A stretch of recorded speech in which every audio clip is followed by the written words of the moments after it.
I should have maybe like added a disclaimer going into this. I'm not saying it's the be-all. No, Russia should be the be-all end-all. Former Prime Minister of Portugal. First, hey, I didn't say that. Second of all, hey, let me finish because this is just pure entertainment, okay? You can't hide. Get insane. You can't hide of knowing and pain of knowing because Inbred Red. We need you to shut the fuck up so you can finish the Q&A, dude. you know you're in pain, Destiny. This is pure stupidity. Oh, really? Really? Where's the evidence for that? Do you have any evidence for that? Hey, Destiny, I know you love having your mouth open because you like soying out. Keep opening your mouth. Me. Soy mouth. Can we mute this Redditor's microphone? Keep Jesus. Okay, so when it comes to the formation of, this is the first context I want to establish. When it comes to the formation of military alliances, this actually extends beyond the bounds of the sovereignty within a state's own territory.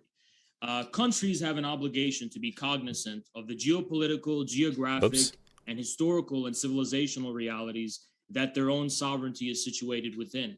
And this is specifically recognized by organizations like the OSCE, according to which, Ukraine being a member, one country, according to its founding document at least, one country's security cannot be strengthened at the expense of the security of another state. So what the OSCE establishes is that it's not just that. I heard the opening statement. It's so full of bullshit. It's like Vosh, but without the sociology degree, which allows him to use the words with meaning. Yeah, I get what you mean. Wait, whoa. Camera did lag for a second. It's fine. Okay. It's lagging on my end, but... States are just completely, totally Dogecoin free miner to turned on. do whatever they want in terms of making security alliances and in terms of how they construct their militaries and position themselves geopolitically. There's a very delicate balance of power and security within Europe, and everyone who's committed to actually preserving long-term peace, which is what the OSCE is actually about, has to be recognized the fact that there needs to be a balance of security. There needs to be a security architecture that ensures that there is a fair distribution of security across the continent. When this balance is tipped in one direction or the other, it creates a situation of instability and geopolitical uncertainty and leads to the conditions that ultimately could lead to war and to conflict. So one has to keep this in mind when one is bringing up the issue of the sovereignty of states. States should have a right to self-determination, and states should have the right to be sovereign, but they should also be cognizant of the geopolitical and geographic realities within which they reside, so as to not create circumstances that upset the balance of security and the security architecture. So I'll give it to Jackson now. Wait, so if I understand correctly, his point is... If I understand correctly, his point is that states should never make decisions that threaten their like neighbors. He's basically setting up the like intellectual framework of blaming Ukraine for its own invasion, of blaming NATO for the invasion of Ukraine. So yes, if you believe that Ukraine has a responsibility of submitting itself to the needs of Russian security, like concerns, which aren't even real. Like this is the thing. Oh yeah, I forgot to hit up Mr. Geek about this, by the way, because we got into sort of an argument on Twitter. Let me see if he's still streaming.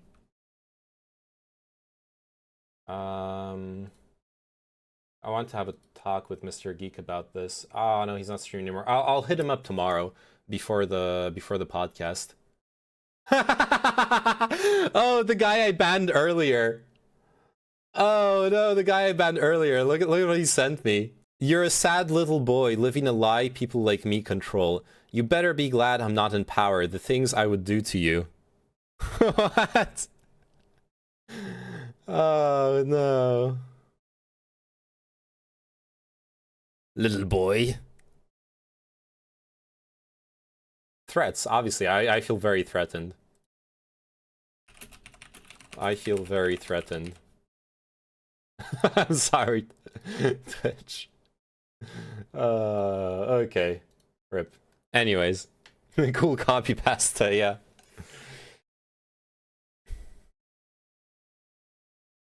How can he control the lie if he's not in control? I don't know.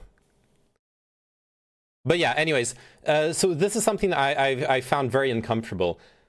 Can we make it a command? Oh shit! I guess I don't have the message anymore, or did I still have it here? Yeah, no. Oh, like there it is. Yeah, sorry, I lost it. I'm lagging bad. Okay, let me. I don't know. Hey, how are you going, Comeister? The audio's fine, the camera is not. Okay, let's see if we can fix this real quick. It's ever since I did the picture-in-picture thing. Wait, now it's fine? Oh, it's back. Oh, maybe it's when the DroidCam client is in the background. Something with the DroidCam client being in the background, probably. Okay, we're fine. Good to know where it came from. I'm getting $1,150 refund for my taxes. Nice. Okay. Yeah, so as I was saying, Haas is setting up the framework to justify then claiming that Ukraine caused its own invasion, which, like you're saying, he's gaslighting Ukraine. It's part of this idea that... so I'm part of the people who believe... Where are you reading the other chat messages from? There's another community where I embed my stream, where less now, but historically most of my viewers came from there, so I read the chat there. I can link it to you. It's mentioned in my stream description. Anyways, if you do go there, please play nice though. I've already been blamed for bringing in weird people into that community. Anyways, what I was saying is, I do believe that the Kremlin genuinely perceives NATO as a threat to its security. Putin has said it in the 2012 interview with Oliver Stone, that every time a NATO base is built close to the border close to the Russian border, he feels the need to build a Russian base directly opposite the NATO base, and etc., etc. Now, I don't think there's anything. I don't think Russia's stance is justified. I think that once the Cold War ended, the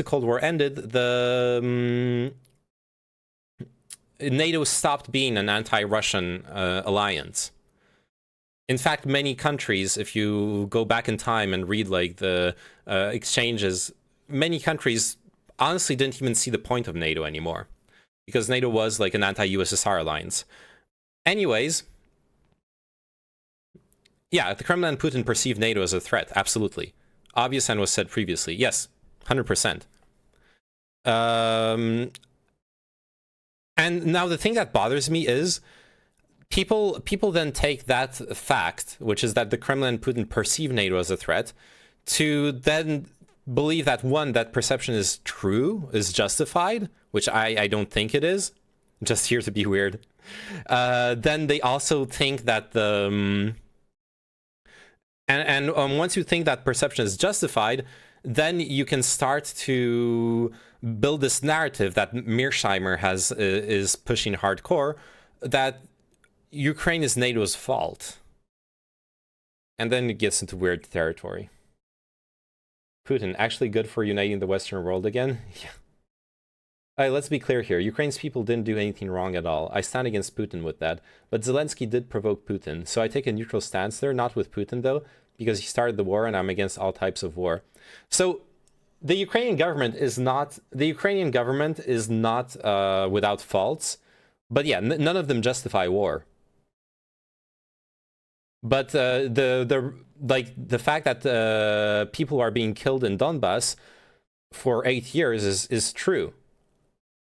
Now, the truth also is that there are huge problems with what Russia's been doing in Donbass. Like Donbass is one of those kind of everyone's doing fucked up stuff parts of the world. NATO did in Kosovo same as Russia did with Crimea, or am I wrong? When did NATO annex Kosovo? Because Russia annexed Crimea. That's a bit different.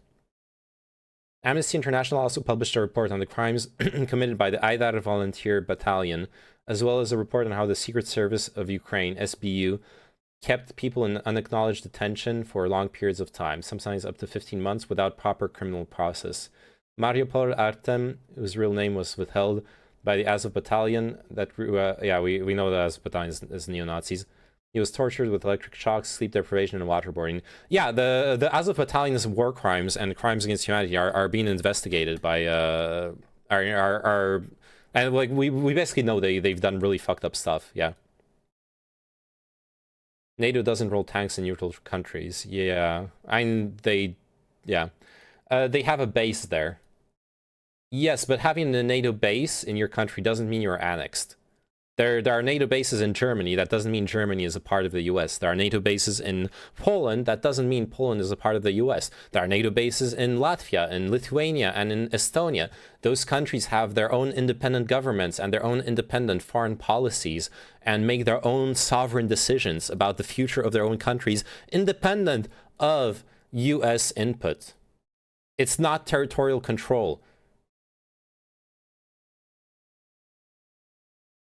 There was no reason for the alliance, so why keep it except to threaten Russia? No, it wasn't kept to threaten Russia. It was kept out of inertia, honestly.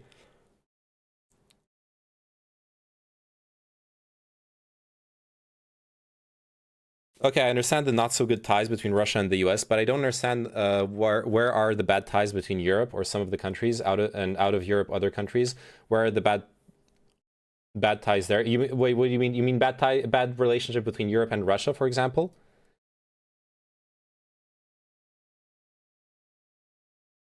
When it comes to bad relationship between Europe and Russia, all you have to, it's mostly about Eastern Europe. Like Eastern Europe fucking hates Russia because Russia ruined Eastern Europe basically, and the USSR. Even though the Red Army is the main factor in defeating Nazi Germany, the reality on the ground of being liberated by the Red Army was a bunch of Russian soldiers raping every woman in your town. It was brutal bombings of the entire cities, and followed by the installation of brutal communist regimes. Countries like Estonia, Russia has never acknowledged taking over Estonia, for example.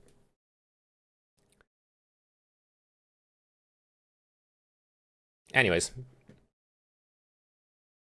point that I think is really important is to actually, and I would like to it's just that USA is naval force and Russia land force, so you say don't need land, just airports.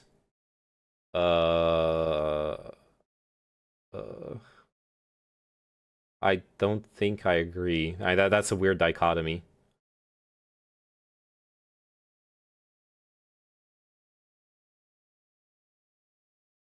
Europeans can be aggressive. France, for example, has a pretty aggressive foreign policy as far as neocolonialism goes. France has been France, for example, has been involved in anti-terror missions in West Africa for like the past 20 years or something. In Mali, especially. But like Germany is really passive when it comes to force projection, for example. Depends on the countries, really. Like I said, different European countries have different foreign policies. Just being part of NATO doesn't make them magically have all aligned together. Being against all wars, meaning playing the alphabet, great kings of the dead, bragging true life, alien domination. Good on you, bro. EU has very light foreign policy. Yeah, the EU has no common front on foreign policy. Absolutely. Yes, I'm African American, so you can get your storyline together. What are you talking about? What are you talking about?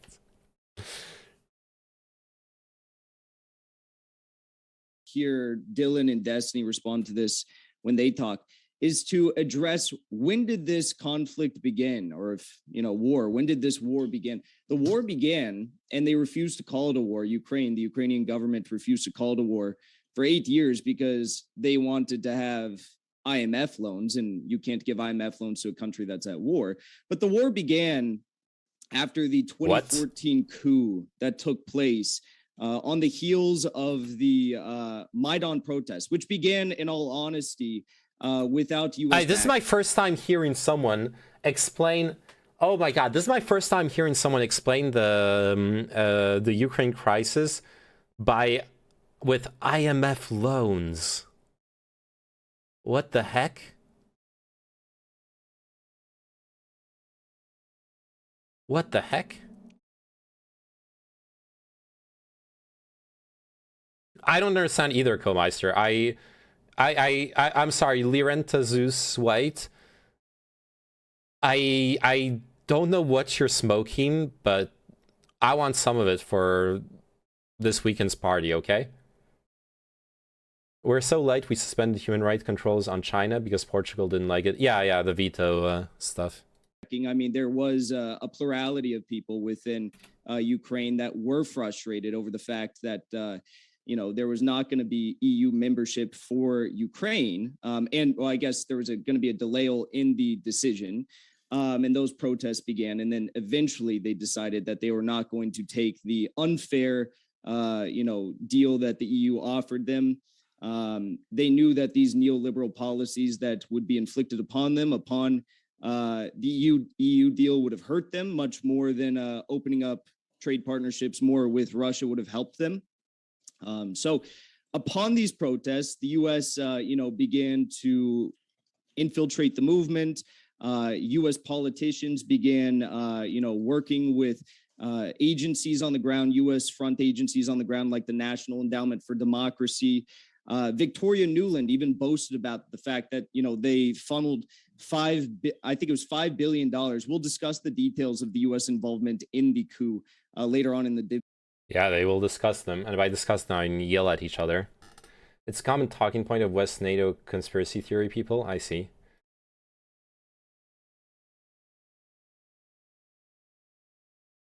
I only assume IMF loan narrative leads into George Soros and Davos being the actual masterminds of the Ukraine war. That makes so much sense.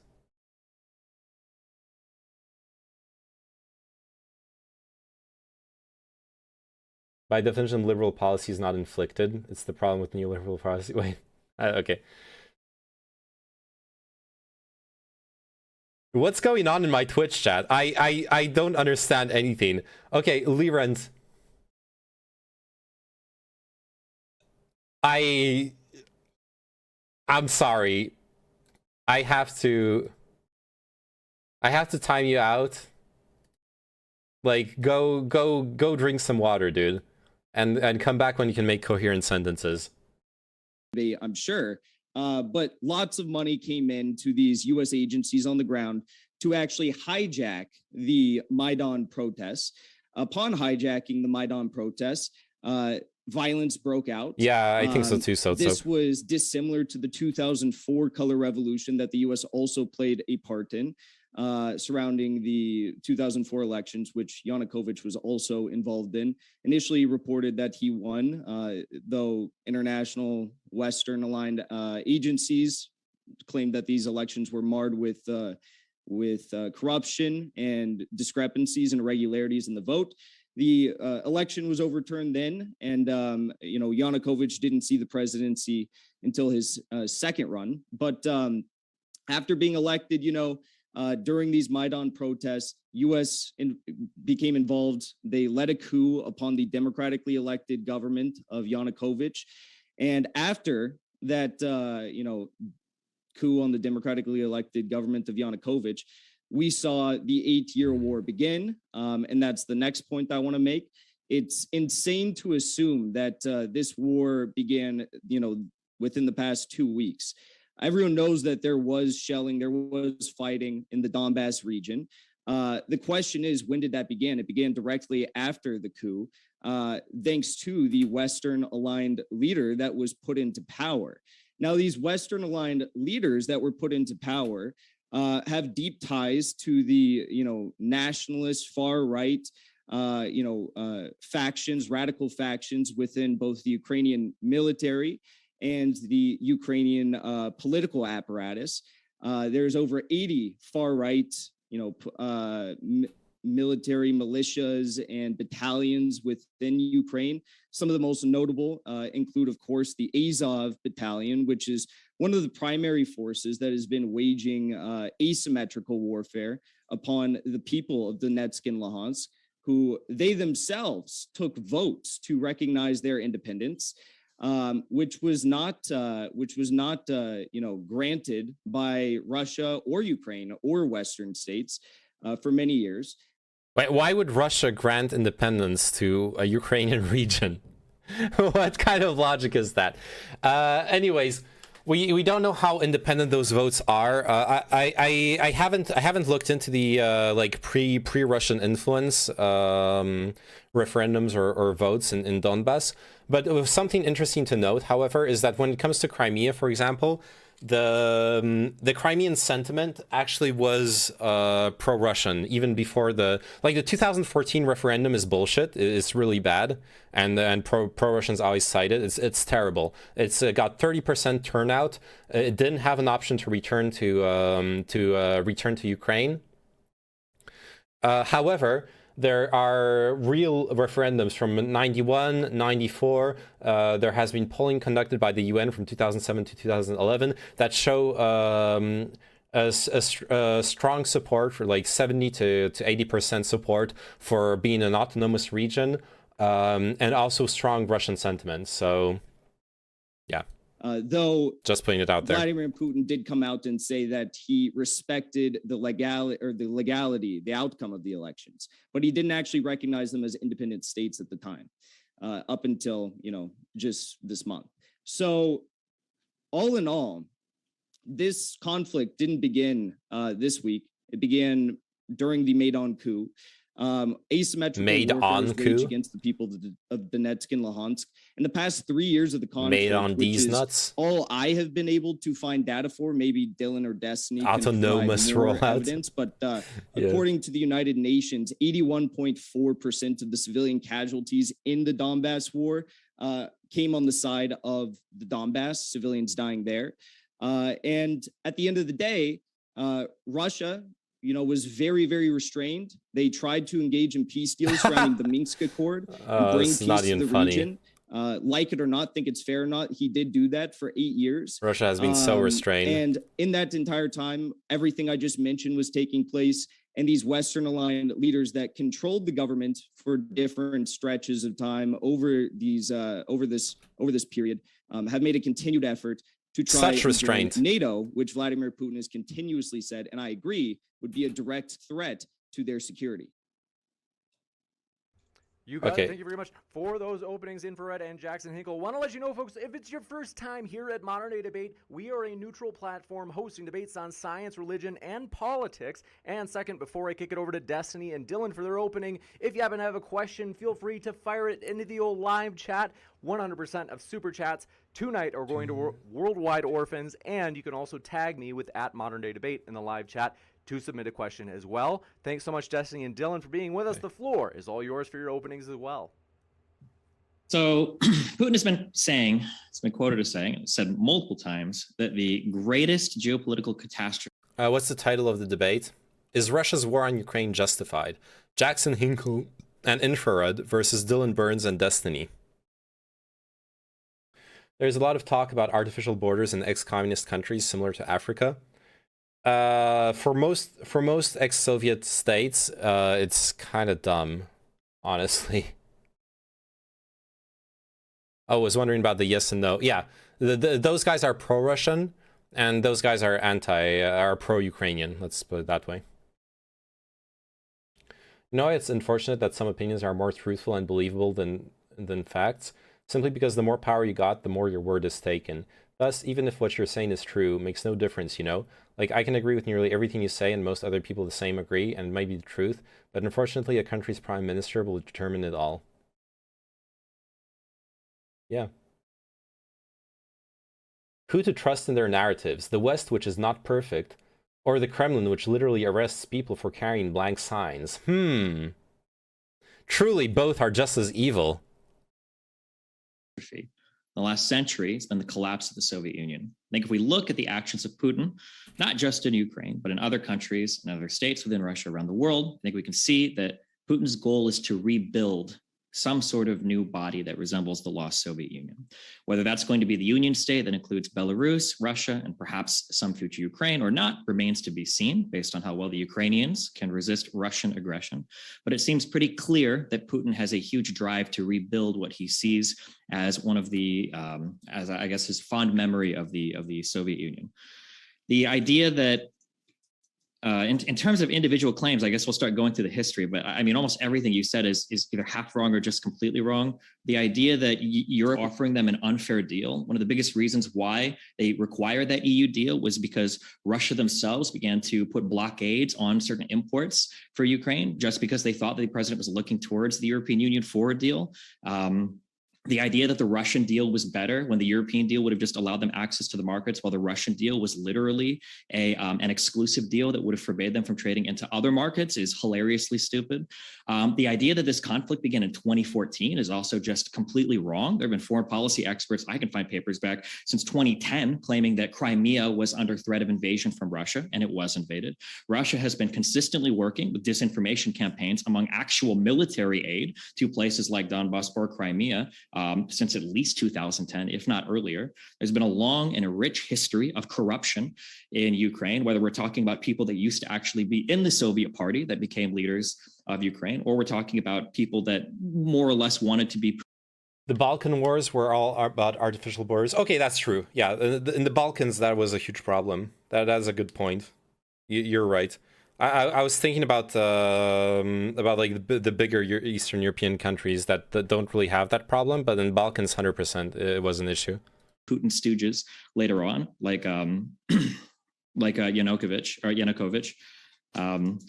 I guess we'll get into the individual history of any of these particular things, but yeah, that's the idea right now today that Russia is somehow justified in their aggression and their taking over of any of the Ukrainian territory, whether that's when they took over Crimea in 2014, whether that's the eastern territories that they're trying to take over now, or the rest of Ukraine that they're trying to take over. I think it's just absolutely absurd. I would echo something that Haas said in the very beginning of the debate, that one country's security cannot be increased at the expense of another. That's a hilarious statement coming from somebody trying to defend the neo-imperialism of the wannabe Soviet Union. And I'm curious how you guys will defend this in the conversation coming forward.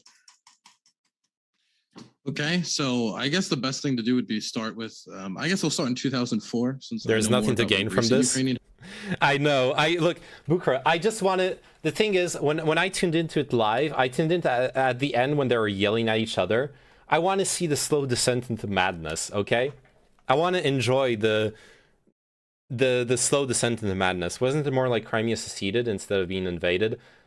No, Crimea was invaded. Officially, Crimea seceded when a bunch of troops with unmarked uniforms appeared speaking Russian and helped them secede, and then they voted to join Russia. Like officially, in reality, they got annexed. I mean, yeah, the little green men.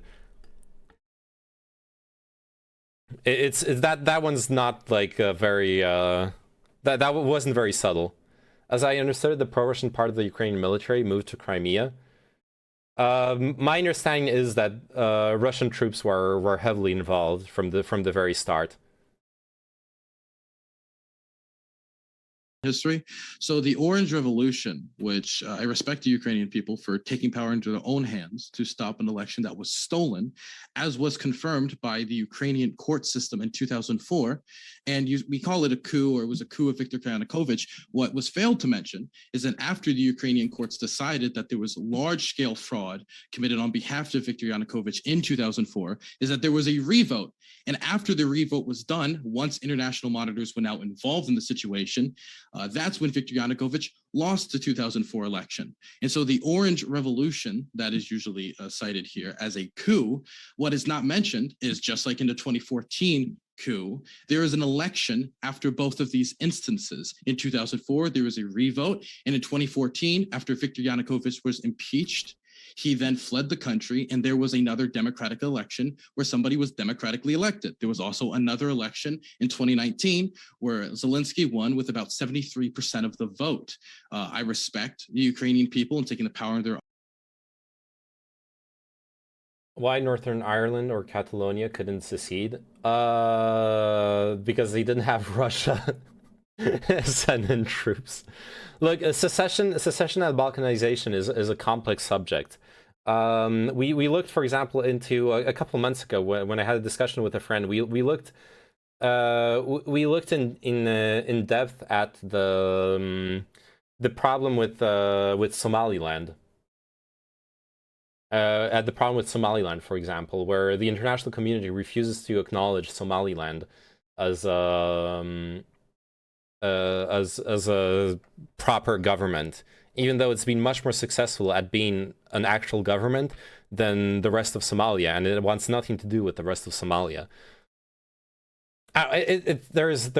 It's a complex question. I'm Russian. You can ask me anything. Привет. Понятно. How are you doing, Tsoika? They was breached after the peace treaty by the powers often. Okay. Northern Ireland needs a European invasion. They clearly want it. So does Scotland and London. True. As a battalion and misanthropic... Хорошо. As a battalion как дела? Okay, Lirand, I'm sorry. I have to ban you. Like you're just saying like incoherent stuff. I'm so sorry. I feel bad for you, but I can't. As a battalion and misanthropic division, both groups have sought to export their ideology to Western countries, gain followers in Nazi paramilitary and incite violence. As a battalion, a new Nazi paramilitary force has offered to host and train U.S. members of the violent Rise Above movement. Misanthropic division. I don't know. Can you like actually link the article?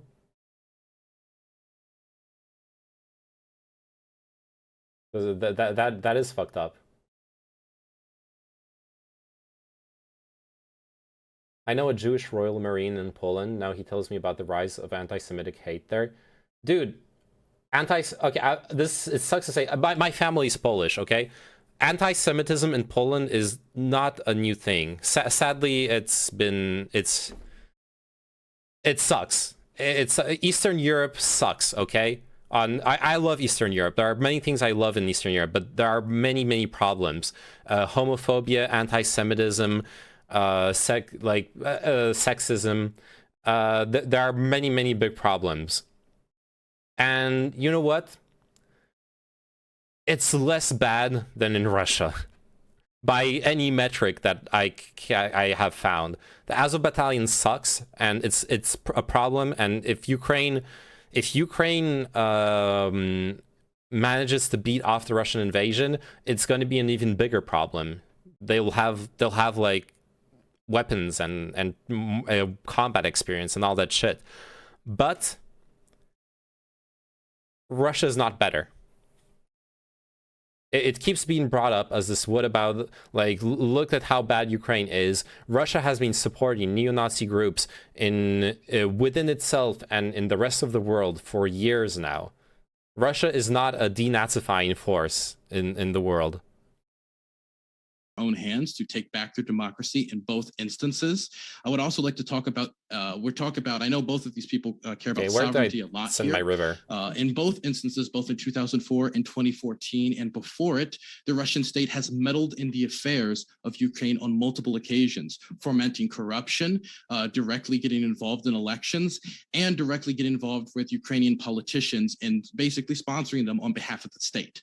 They have gotten involved in the affairs of Ukraine, and it's not that surprising that you're going to see protests against politicians like Viktor Yanukovych, and you're going to see the Orange Revolution in 2004 when a foreign state meddles in the internal affairs of another state. So it's strange for me to hear all this concern about America interfering in the internal affairs of the Ukrainian government in 2014, when there was so much of it going on ever since the creation of, ever since Ukraine voted with over 90% of the vote to separate from Russia in the early 1990s. I would also like to cite, since it hasn't been brought up by anyone, that Russia guaranteed in 1994 in the Budapest Memorandum to not invade Ukraine after it gave up its nuclear weapons and to respect the nation's territorial integrity.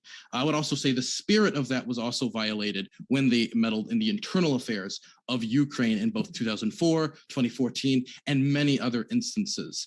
Besides that, I heard a lot about concern about the far right, but I heard no concern about, for example, the Russian National Unity Movement, which is a Russian neo-Nazi political and militia group that is active under the arm of the Donetsk People's Republic. They are a neo-Nazi militia that has been fighting on behalf of the Donetsk People's Republic for a very long period of time now. And so for me, this claim of denazification, or this at all having to do with denazification, is ridiculous to me. Not only are Nazis fighting on behalf of Russian-backed rebels, but there's also instances of, for example, Belarus, the leader of Belarus, which is involved in the conflict, praising Adolf Hitler, saying Germany reached its peak under Adolf Hitler. And not only that, but also we can talk about the Chechen fighters, for example. In Chechnya, they have put homosexuals in concentration camps. Now, I don't want to talk about the deep history of the gays in Nazi Germany, but if there's anything that is Nazi-esque, I would say putting homosexuals in concentration camp would solidly fall under that category. This doesn't even have to do with polling data when we talk about anti-Semitism between the two countries, or the fact that the Azov Battalion's political party, which is something that's cited on multiple occasions, has not won a single seat in Ukraine's parliament. You can add the right sector as well. The right sector has not run a single seat in Ukraine's parliament either. Now, maybe if you add in the three-finger party, you can get one seat out of 450, but this idea of the Ukrainian Nazi state that's being taken on by the Russians is ridiculous when the Russian government and the republics that Vladimir Putin has recognized is fighting with neo-Nazis. It's simple that the Slavs of Europe obviously have a bad memory with neo-Nazis, and it's really easy to convince your population that the enemy is bad if you call them all Nazis. If in this debate I said, my two opponents here are neo-Nazis, it would justify me being extremely terrible towards both of them, because nobody likes Nazis as long as you're a normal person. We can probably get into specifics of U.S. Also, there's Nazis everywhere, sadly, yeah. Today we have concluded a truce on some points, Russia and Ukraine. I hope everything will be resolved soon. That's positive. Can you argue that Ukraine is so corrupt, same as Russia? Is there... No, you can't argue that. Ukraine is not a good democracy, but Ukraine is a better democracy than Russia. Saying both are the same is ignoring their realities.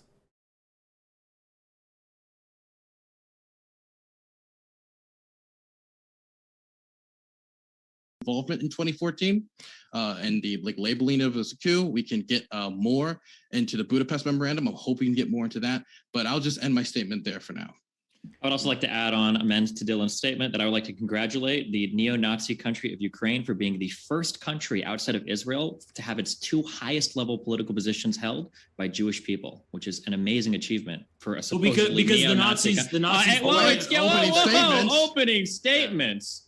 Oh my good opening statement. There we go. Sorry. Hold on one sec, gentlemen. They do. There are still 5 minutes left for. Yeah. Thank you. Well, if we're gonna play, let's now go. we got I factoid. do want to say, that it isn't that surprising And we're off. that these people couldn't respect the rules of debate when the Russians are not respecting the rules of war in multiple cities across Ukraine. Sorry, Desmond, almost as though they were trying to improve the security of their opening statement by violating the security of ours. Unbelievable. I hate it. All right. So I'm going to use the mute button liberally tonight, just because I really seriously want this to be a fruitful conversation. So it's not good. Spoiler alert! It's not going to be a fruitful conversation. It's not going to be a fruitful conversation. In the World War II, Ukraine had a lot of Nazis. Yes. So did France. Are you now going to explain that France should be invaded by Germany, by Russia? Come on, hey, Bergla, stop. Okay, just stop. You're clowning yourself. Okay, you're playing yourself. All right, what's that clip?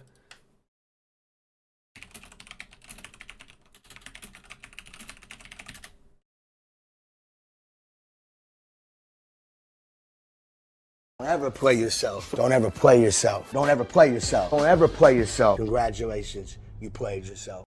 That's you right now, Burglo, okay?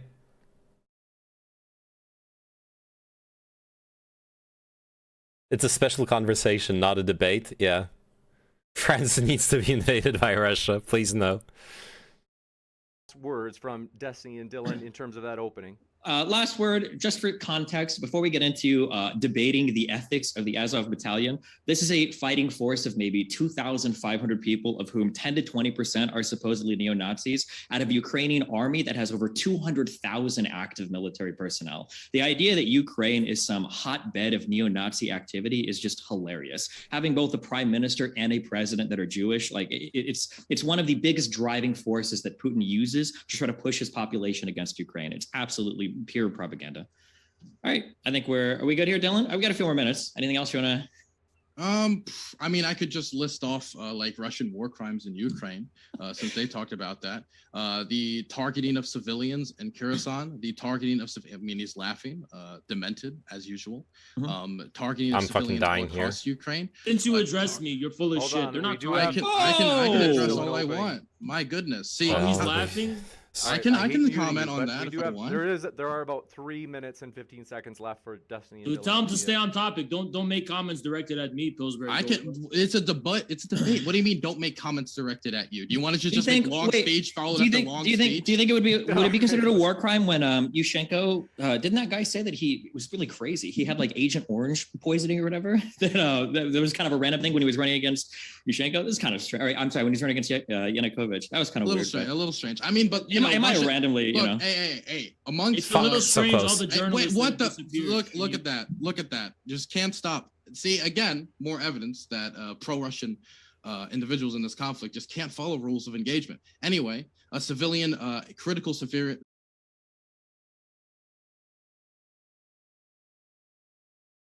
Of course, in Russia, I cannot name the whole situation like war because Putin will put me in jail for 15 years. Only name special operation. Yeah, sadly. I was bombed by fucking NATO, so excuse me. Understandable. But but that doesn't change the fact that the other stuff you're saying is like insane. With France out, nobody will stop me from federalizing Europe. Hey, Macron is pro-federal Europe. What are you talking about? Every time someone points out that Ukraine has Nazis or Russia felt threatened by NATO, doesn't mean they support the invasion. Yes, that is true. But almost every time someone points that out is almost every time someone points that out, they are actually pushing for to like justify what Russia is doing. There's no wars, just happy little X. Oh god. If you federalize Europe, you become another USA. Is Celui Prime Macron? Now you all are, but France vetoed the formation of a unified European military in the 80s. I'm still mad. Yeah, France has this weird like political movement of independence and sovereignty that I mean, it's not that weird, but it's got its own like thing going on. I'm sorry for barging into this, but I see Haz and Hinkle, and I'm now convinced that you actually do want to just inflict pain on chat. Me and Sotsop linking Hassan doesn't even come close. True. But I'm sharing the pain, okay? Civilian infrastructure has been targeted in Mariupol. Civilians have been bombed in Kherson again and again and again. Kindergartens have been targeted. NGOs like Amnesty International brought off right now in violation of the Geneva Convention. I believe that the largest nuclear reactor in the world has been hit multiple times. It is currently on fire. That's true. That's happening right now, actually. True. We don't have reports yet. I think I saw an RT article saying Ukrainians themselves were shooting handguns at it in order to foment like false. Did we check to see if there was a swastika on the side of the nuclear reactor? It could be a Nazi nuclear reactor. There was a picture of a swastika that was released by Russian state media, but it later came out that it was part of Call of Duty War at War. So it was. That was the end of our opening statement. We rest our case. All right, want to let you know, folks. Oh God! As mentioned, if it's your first time here, Modern Day Debate is a neutral channel. Don't forget to hit that subscribe button, as we have many more. Why are you saying that? Up. And want to let you know our guests are in the description if you'd like to hear more. Last but not least, gentlemen, really during this open conversation, I really do need you to work with me. They are not. Spoiler alert: they're not going to work with him because that, of course, thwarts our own purpose of having the debate if people can't hear people because they're speaking over each other. So we're going to go into open conversation. The floor is all yours. Well, where do we want to start, gentlemen? I'll start since you guys just went by responding to, well, I mean, there's a whole lot to pick through there, but Dylan did make the inflammatory claim that that Yanukovych was impeached. Hey, donate to UNICEF to help Ukraine civilians. That's good. That That's Dylan claims positive to be an thing. expert on the matter, yada, yada, yada, foreign policy expert. He seems to have lost out the fact that Yanukovych was actually not impeached per the constitutional requirements in Ukraine. In fact, I would like to finish. Well, let me finish because you happen to not know what you're talking about. Mhm. So there needed to be 3/4 of the parliament to guarantee an impeachment, and they did not reach that. They did not get those 3/4 votes in order to impeach Yanukovych. And the Supreme Courts and the constitutional courts were not involved. They did not recognize this as an impeachment. I believe it was the following day or maybe 2 days after Yanukovych decided that his life was under threat and he was going to flee to the second largest city in Ukraine. He did. He fled by helicopter. And there was actually reports. The reason why he fled by helicopter is because there was reports that there was going to be a act of violence upon him committed by these far right-wing forces that were trying to lead this coup. And in fact, upon his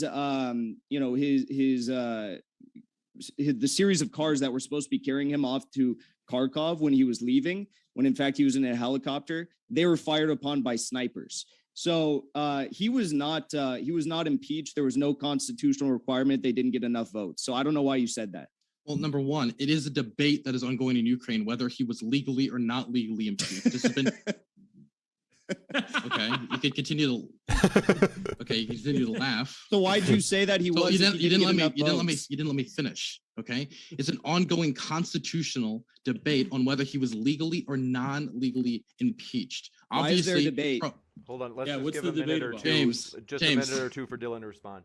Okay, it is a ongoing legal debate within Ukraine, and I am going to appeal to the legal scholars in Ukraine, which said that he was constitutionally impeached. I'm going to appeal to them because I'm not a legal expert, and I know Jackson Hinkle, you're not a legal expert as well.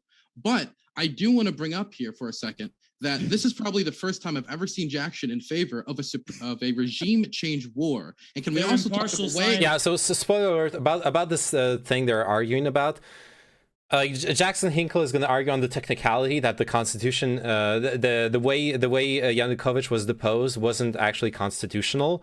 But yeah, like 70% of the support of the population. Like obviously there was it was democratic in the sense of it was the will of the people. It's just that they're gonna nitpick on the technicality of it wasn't the correct procedure in the Ukrainian constitution. Let me appeal to the scientists. We'll give you 30 Let me- seconds. I got to give you 30 Well, seconds, and then we got to kick it Okay, over. Haz, if you want to talk about science for a second, can we talk about the claim you made that the Ukrainian government was working with the American government to make bioweapons that would target Russian DNA? Oh no. There have been reports that the biolabs that are operating within Ukraine, that the Oh, Ukrainian no. government is allegedly solely operating, were indeed this is an allegation by the Russian embassy, and I'm going to appeal Do you to have any evidence? I'm going to appeal to the experts at the Russian octopus to suffocate and pull apart my enemy's arguments. Thanks for the follow, Lirand. The biolabs, yeah. embassy. Who are So you have experts in, okay. So you. Well, so yeah, I just can- I I'm can't- going to appeal to the scholars on military threats, the military scientists? apparatus of the Russian foreign ministry. I'm going to appeal to the scholars of the Russian military, who I trust them. I'm not an expert in the intel that all they Okay. have and all Which that kind of stuff. scientist has backed that up? Any scientist? Those are Russian military foreign relations experts, and they know what's going on. So I've talked about this on stream before. The whole biolabs conspiracy theory is based on the kernel of. the GRU. Oh, I wait, don't sorry. know what it- It's based on the kernel of truth, which, like many conspiracy theories, makes it annoying to debunk. But there is a very, very simple explanation to what's actually going on there, by the way. The DoD has a worldwide program of partnerships with hundreds of biolabs across the world, outside of the US-NATO sphere of influence. It has nothing to do with NATO alignment. One of the biggest partner labs is in Kazakhstan, which is a Russian ally. When the DoD started this program with Ukrainian biolabs was in 2005, when the Ukrainian government was pro-Russian. Okay, just to put things in perspective. This program is an open book program. This is not some black book special ops bullshit. This is an open book program whose only goal is to allow every country to do research on dangerous pathogens in safe conditions. It provides fundings and technical know-how on how to properly handle dangerous pathogens so everyone can do research on them and prevent the appearance of dangerous diseases across the world. That's literally it. That's it. And that's what those like Russian conspiracy theorists are claiming is this crazy like bioweapons lab thing. This is all open information, okay? You can all read this. You can read the open statements of the DoD. Yeah, why would you believe the DoD? It's a state thing. But come on, Kazakhstan, 2005 Ukraine, they're developing bioweapons for the US? Come on. Makes no fucking sense. Which ones? Which legal scholars in particular? So my question. question. Which so legal is scholars are arguing that the impeachment was legal then? So you're fine with me appeal. So it's a problem for me to appeal to legal scholars, but it's not. It's a problem for you to do I'm that. just Or can we applying the do same thing? standard you're applying to me. But you were laughing when I was doing that, as if it was a ridiculous thing to do. But you're doing the same. So it's I'm okay. applying then. the same standard. So then all we I can say is that I don't believe that the Russian foreign ministry would be lying about this. So you do believe? Okay. How would that be done exactly? How would you target Russian DNA with biochemical weapons? How would that work? Definitely considering. Wait, you don't know that there's. Wait. You don't know that there's biological weapons. Let me finish. Hold finish. You don't know that there's. Let me finish. Hold on, gentlemen. Let me Wait, do you not know that's gentlemen. Look at him. You don't know that's a thing. Let me finish. It only gets better from here on out. Just to be fair to Infrared. And by better, I mean worse. I want to give him a chance to answer that last question, Dylan. I promise I'll kick it right back to you. Okay. Yeah, finally, Schadenfreude intensifies, yeah. That there's biological weapons that are being developed that target the specific DNA of specific peoples, that the U.S. was accusing China of developing this and vice versa for China. Like, you don't know about that whole thing? My problem is it's very difficult for people on one hand to talk about the united, like, the history of both Ukraine and Russia, and to have the amount of, like, relations between Ukraine and... You're perpetrating this is violence. This should be considered violence. Hey, irresistible. What you're doing, you're perpetrating violence against us for making us watch this. True. What? Yeah, we know they share DNA. Right. Yes. So how are you going to make biochemical weapons that target Russians? But there's no evidence for this. Well, can we just ask a more reasonable question? Wait, don't you think it's why would we trust the Russian state media who is trying to not the state media, fabricate? It's the Russian embassy. Let's which is 30 seconds. It's not the Russian state media. It's the Russian embassy. That's so fucking good. That's a banger. That's a banger tweet, dude. Were you Infrared or Jackson? So, if I were to who is this imbecile? It's Infrared Haas. He's actually one of the stupidest fucks on Twitch right now. On like genuinely. To tell you that I know that Iraq has weapons of mass destruction because the U.S. State Department. This was not the pretext for Russia. Oh my God! Wait, is there an echo in my? Was that my voice echoing? Because it's pivoting. This was not the pretext for its special operation, so it's not a relevant debate. We have to. It's off topic. I promise. Destiny, you started this debate bitching about not being off topic, and this is off topic. So I hate to do this. Just let's give it another 30 seconds to Destiny. We'll come right back to you, Infrared. Okay, I don't understand because I don't think the Kremlin Gremlin would be happy if I were to cite the U.S. State Department when the United States is trying to enact a unilateral war against another country. I don't think I'd be able to say, well, the United States has this thing. You would need some sort of like external European Union body or UN body. Or you don't see what's happening right now is the moderator is muting him and for some reason he can unmute himself. We're 20 minutes in, and this is no longer any sort of intellectual discourse. This is amazing. Somebody looking into something. So for Russia, that's trying to justify a unilateral invasion of the country, to say that like, well, their embassy said that this was a bioweapon. I don't think that's a good. I don't think that's. I feel bad for you, Jax. Yeah, if this Infrared, you gotta do me a favor. You can't if you're gonna unmute yourself. Come on, you gotta work with me here. Oh, but so I'm gonna take his insults and not respond. Right, We're not here, gonna play now's those your games. chance. You can Respond. insult me, but He's just gonna do it sit in his- your time. He's gonna sit his Infrared, little you bitch ass gnome ass down and fucking put some respect on this, or I am gonna fucking cut him off. Now, if this was the pretext for Russia's special military operation, you would be right. We would need that evidence to be provided. But that's not the fucking pretext for the special military operation. It's another type of allegation, the details of which have not been disclosed to the fucking public. So arguing about it is fucking pointless. You want to know my fucking opinion? I trust that they wouldn't make this up because they don't need to, because they have plenty enough, such as the fact that the Ukrainian government is infiltrated by anti-Russian neo-Nazi forces. And we're going to talk about that, actually. You said... Doesn't Zoom have the ability to force mute someone? I don't know. I don't know why he can't Zoom. He can't mute in here. I don't know what the fuck is happening here.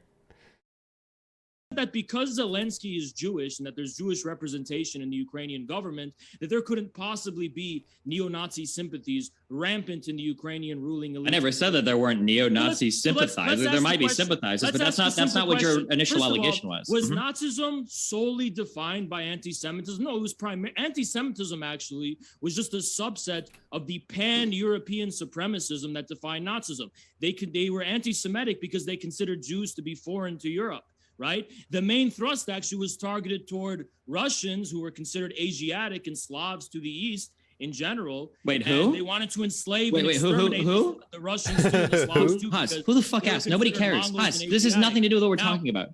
No, it does. Because the fact that let Huss Zelensky is finish. Jewish doesn't fucking Huss, mean that the 30 Ukrainian more. government can't have neo-Nazi sympathies. Stepan Bandera, who is a Nazi collaborator during World War II, is widely celebrated in Ukraine by the Ukrainian government. They're putting monuments by him. They're putting his pictures up during Maidan. He's been exonerated and he's been rehabilitated, despite the fact that he was a fucking Nazi collaborator. Now, if you can't square that consistency with the fact that Zelensky is Jewish, you should go ask Zelensky himself why he's the head of a state that is celebrating a Nazi collaborator despite him being of the Jewish background. So are you saying that the Russian Nazis like Jews? They're fine with Jews? I mean, the Ukrainian Nazis, they're fine with Jews? They're like pro-Jew Nazis?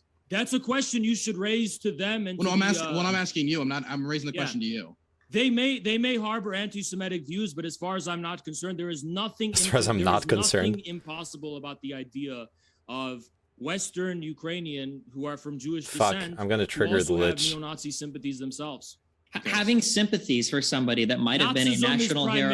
Oh, I'm sorry. I don't want to interrupt you. Infrared, My we bad. got a good amount of time. Let's kick it over to Steven, and then Jackson, just after Steven, just in case Jackson has anything too. So this is like Nazi propaganda. It's hard to tell the difference. This is like Putin propaganda 101. Okay, so the original claim was that the government was full of like neo-Nazis, now it's shifted. It is. Infra. Am I done talking? Holy shit! Now the claim is moved all the way back to, well, there is a hero that was pretty inarguably a neo-Nazi that some people in Ukraine celebrate. This is a totally not some. Totally the whole Ukrainian government. Totally no. It's yeah. Stepan Bandera is a. No, he's an incredibly. Yeah, he's an incredibly divisive figure. It's not this like, they're all Nazis because Stepan Bandera thing.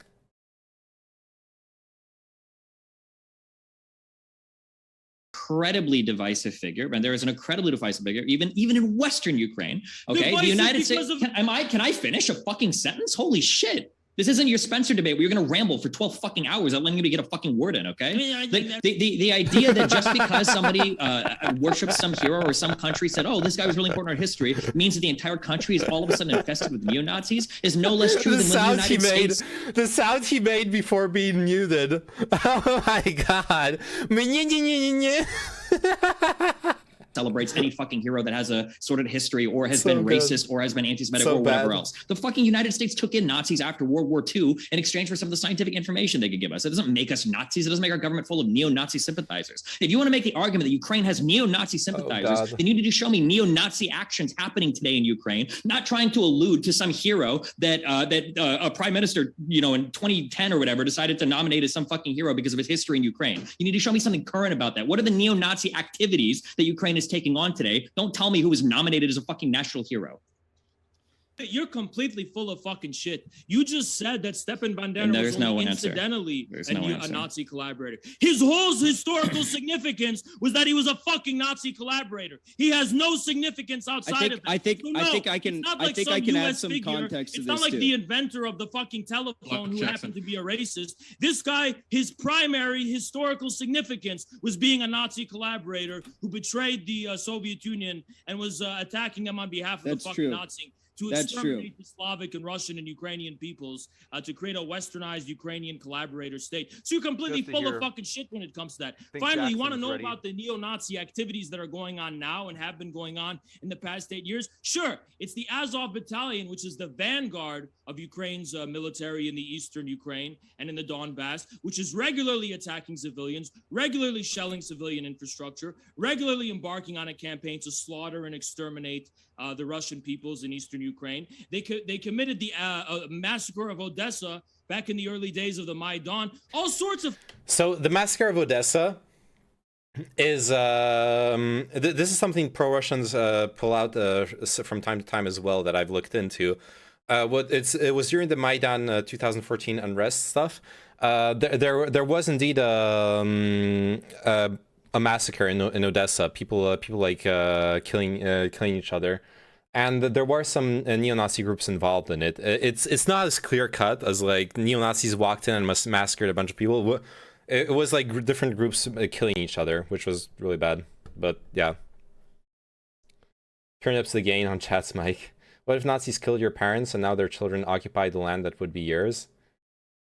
Dude, I'm from a Jewish family. My half my family died in the Holocaust in Poland. That doesn't need to be a hypothetical. Also, fuck off. We have a lot of revolution heroes, I guess you could call them, here that were very communist, yet we were not a communist country at all. Yeah, I know. It's actually. Look, so like half my family was Jewish, right? And basically got holocaused in Poland. In the other half of my family, there's a story that I've said that like there are situations where Nazis are celebrated in Eastern Europe that have nothing to do with being with pro-Nazi sentiment. An example is in Latvia. There is an SS brigade that is celebrated for fighting back against the Soviets. And the reason it's not necessarily a pro-Nazi sentiment thing, even though they're officially an SS brigade. First off, they were conscripts; they were not volunteers. They were not people who wanted to be part of the SS. They were conscripted. Secondly, they were conscripted after the Holocaust happened. They weren't even involved in the crimes against humanity. The Latvian Jews had already been deported when their brigade was formed. So that's like more and on more anecdotal level. I know stories of people living through the Red Army liberating Poland from Nazi Germany, where it was it was German soldiers who are risking their lives to lead them to the bunkers to protect them against the bombardments. It was German soldiers who are dying to protect them from being raped by Russian soldiers. So, like, this doesn't mean Nazis are good. Nazis fucking suck. Nazis are terrible. But it's understandable that there are those weird situations in wartime where people do end up celebrating someone who has the wrong label, but they did something that was seen as positive in the country. My understanding, I haven't done that much research on Stepan Bandera. I need to do more research on him. But my understanding is Stepan Bandera did terrible things. He was a collaborator. He collaborated with Nazi Germany. He should not be celebrated. But the reason he's celebrated is because he led nationalist movements against Soviet occupation, basically. Which, even though I don't think that's he should be respected, it's understandable at least. That it doesn't necessarily come from a Nazi perspective. That being said, his crimes definitely outweigh whatever good he has done. So, like, I'm no fan of his. We have yeah. Anyways, fucking neo-Nazi activities. They burned people alive. They've hung people. They've slaughtered people. They've made people disappear. If you want to talk about neo-Nazi activities in fucking Ukraine that are now in contemporary here, we have a whole host Now of in fucking- contemporary Every single here. thing you just described, modern day Russia Add has some done. context. I want to jump in and add some context. They crucified people. They crucified people. None of that was neo-Nazi in all Yeah, of it's not Russia. neo-Nazi to crucify people for being No, Russian. it's not a neo-Nazi war crime. Listen. You guys have all You been don't need to be a talking. Nazi to commit You war guys have all crimes. been talking. Let me get in my 2 cents now, okay?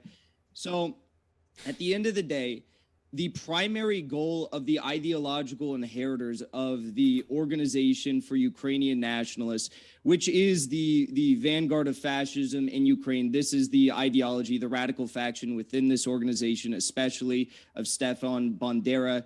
They are the people who are primarily responsible for the hundreds of thousands of, Jewish, Polish, and Russian deaths that took place during World War II when Western Ukrainian ultranationalists and neo-Nazis were collaborating with the actual Nazis from Germany that were invading. Okay, so ideological inheritors of this ideology, and apologies for not being able to pronounce these names properly, but Oleg Tianyabuk, who is the co-founder of Oleg Svoboda.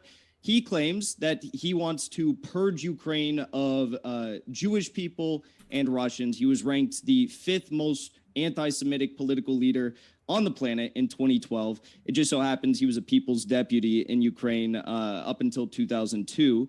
But this guy right here, who was a co-founder of Svoboda, also co-founded this ultra-nationalist right-wing party with This is me Andrei listening to this. He was the leader of the Euromaidan protests. He was the one that helped organize the violence that was inflicted upon the what's assumed to be roughly 50 individuals who died in the massacres on February 20th of 2014 at Euromaidan.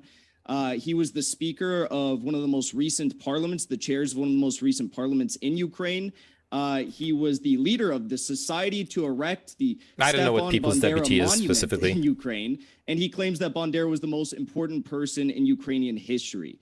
So it's not just, and I should have been on this debate. I would love to participate in more like debates and stuff, but I don't know if I could have done well in this kind of context. This is not a debate, okay? This is a shit show. I could go down a list here. You could Maxim Marchenko. This individual, Zelensky, replaced as civilian governor of Odessa, commander of the far-right Adair battalion. You have Viktor Yushchenko, who is president. He actually publicly, before leaving office, signed a decree stating that for an unbreakable spirit of heroism, self-sacrifice, and the struggle of the independence of Ukraine, I'm granting a status of hero of Ukraine to Stefan Bandera. You can look at tons of people. Andriy Belitsky, Ukrainian white nationalist. He was the co-founder of the Social National Assembly, first commander of the Azov Battalion. He's celebrated on TV shows. He was a big part of the Maidan protests. You can go down the line. Many members of or deputies of the 30 more seconds. People's Deputies of Ukraine, National Security and Defense Council, secretaries, all of these people within the Ukrainian military and government have had some sort of an ideological either sympathy to or participation in, a lot of these people have, with neo-Nazism. Okay, and this is the last thing I'll say regarding neo-Nazism. This is a shocking video. There's a video of some of the neo-Nazis who helped organize and carry out the Maidan coup, who said, if not for the 8% of neo-Nazis, the effectiveness of Maidan would have dropped by 90%. And these were the same people that were funded by, indirectly funded by U.S. agencies on the ground, like the National Endowment for Democracy. Last thing I'll say. Okay, so the National Endowment for Democracy was officially involved in the Euromaidan protests. Their official involvement, however, now this depends on how far you want to go into the conspiracy theories, etc. Their official involvement was facilitating the proper democratic processes, so training people in order to run a proper election, facilitating the logistics of an election, helping out how you and yeah, they supported the like more democratic parties as well, as far as I know. But there's a lot more that went into it than just the U.S. influence bad. You should watch this, by the way. This is an incredible exchange between a local reporter and a far-right politician. Reporter KTV Brian presses Idaho Lieutenant Governor MacLeod on speaking at a white nationalist conference last month. Are you familiar with who puts this event on? Like Nick Fuentes? I don't know who he is. I've never met him. I don't know who he is. Did you not look into it before you decided to say okay? Like to find out, I mean, his name is on it. Well, you know what? Nick Fuentes, as I said, I don't know him. He's never, I've never met him. I don't know, you know, what he's, everything that he says or doesn't say is not, does not reflect on who I am or who the thousands of others that are participating in this movement. Okay. You didn't bother to look up his name or anything? I didn't say that. You did look him up? You didn't, that's not the question that you asked me. What? That literally is the question he asked. Fuentes was and what he's talked about. Like, for anyone who doesn't know, Nick Fuentes is a U.S. white nationalist. Last week, not before? Yes. Okay, I guess the question is, because if you've said, well, I'm only Again, here it's because... not fair. I mean... It's not fair. Mainstream media... Mainstream media. all the time. But you don't do it to It's yourself. not fair. Anytime there's any kind of affiliation with anybody at any time on any stage, that we're all guilty by association, and it's not appropriate. But the association is not a good one. To be associated with people who are anti-Semitic or... Stop. Yes. Excuse me. Yes. Excuse me. You asked me why I was there, why I wanted to participate and speak to these young conservatives. That's what we're talking about right now. Okay. Vincent James was also there, correct? Do you know? Sounds like my mom. Oh no. I've heard of him. You've had your picture taken with him? I did have my picture taken with him. Okay. Do you know what he stands for and things that he has said?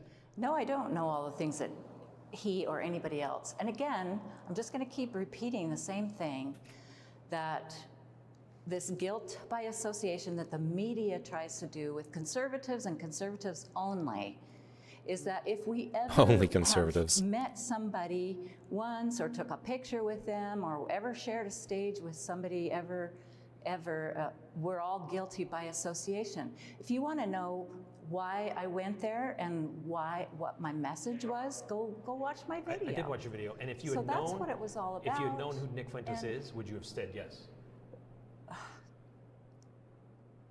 Well, again, this movement is so much bigger than one individual. Who cares what Nick Fuentes has to say? Who cares? There's thousands and thousands of young conservatives all across the country that are very concerned about what's happening to our country. We are fighting for the soul of our nation. With these wide open borders, it's only a matter of time that America, we lose who we are as a free country. And I'm not gonna run away. I'm not gonna hide from being willing and wanting to go talk to young conservatives about these issues. If you say nobody cares what Nick Fuentes says, but people care that you're associated with them or that you share a stage with something. Again, you're trying to do this guilt by association over and over and over again, and it needs to stop. Because if you want to know who I am and why I went there, I told you that. And you know, don't assassinate me or my character over something that any individual that I may ever have met in my life.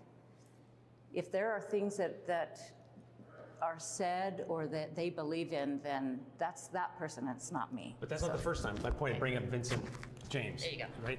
I mean, that's not the first time you've been associated with this group. Interview's over. Interview's over. All right. Thank you. I appreciate it. All right. What's going on here? We're just a derail. We're going back to the debate now.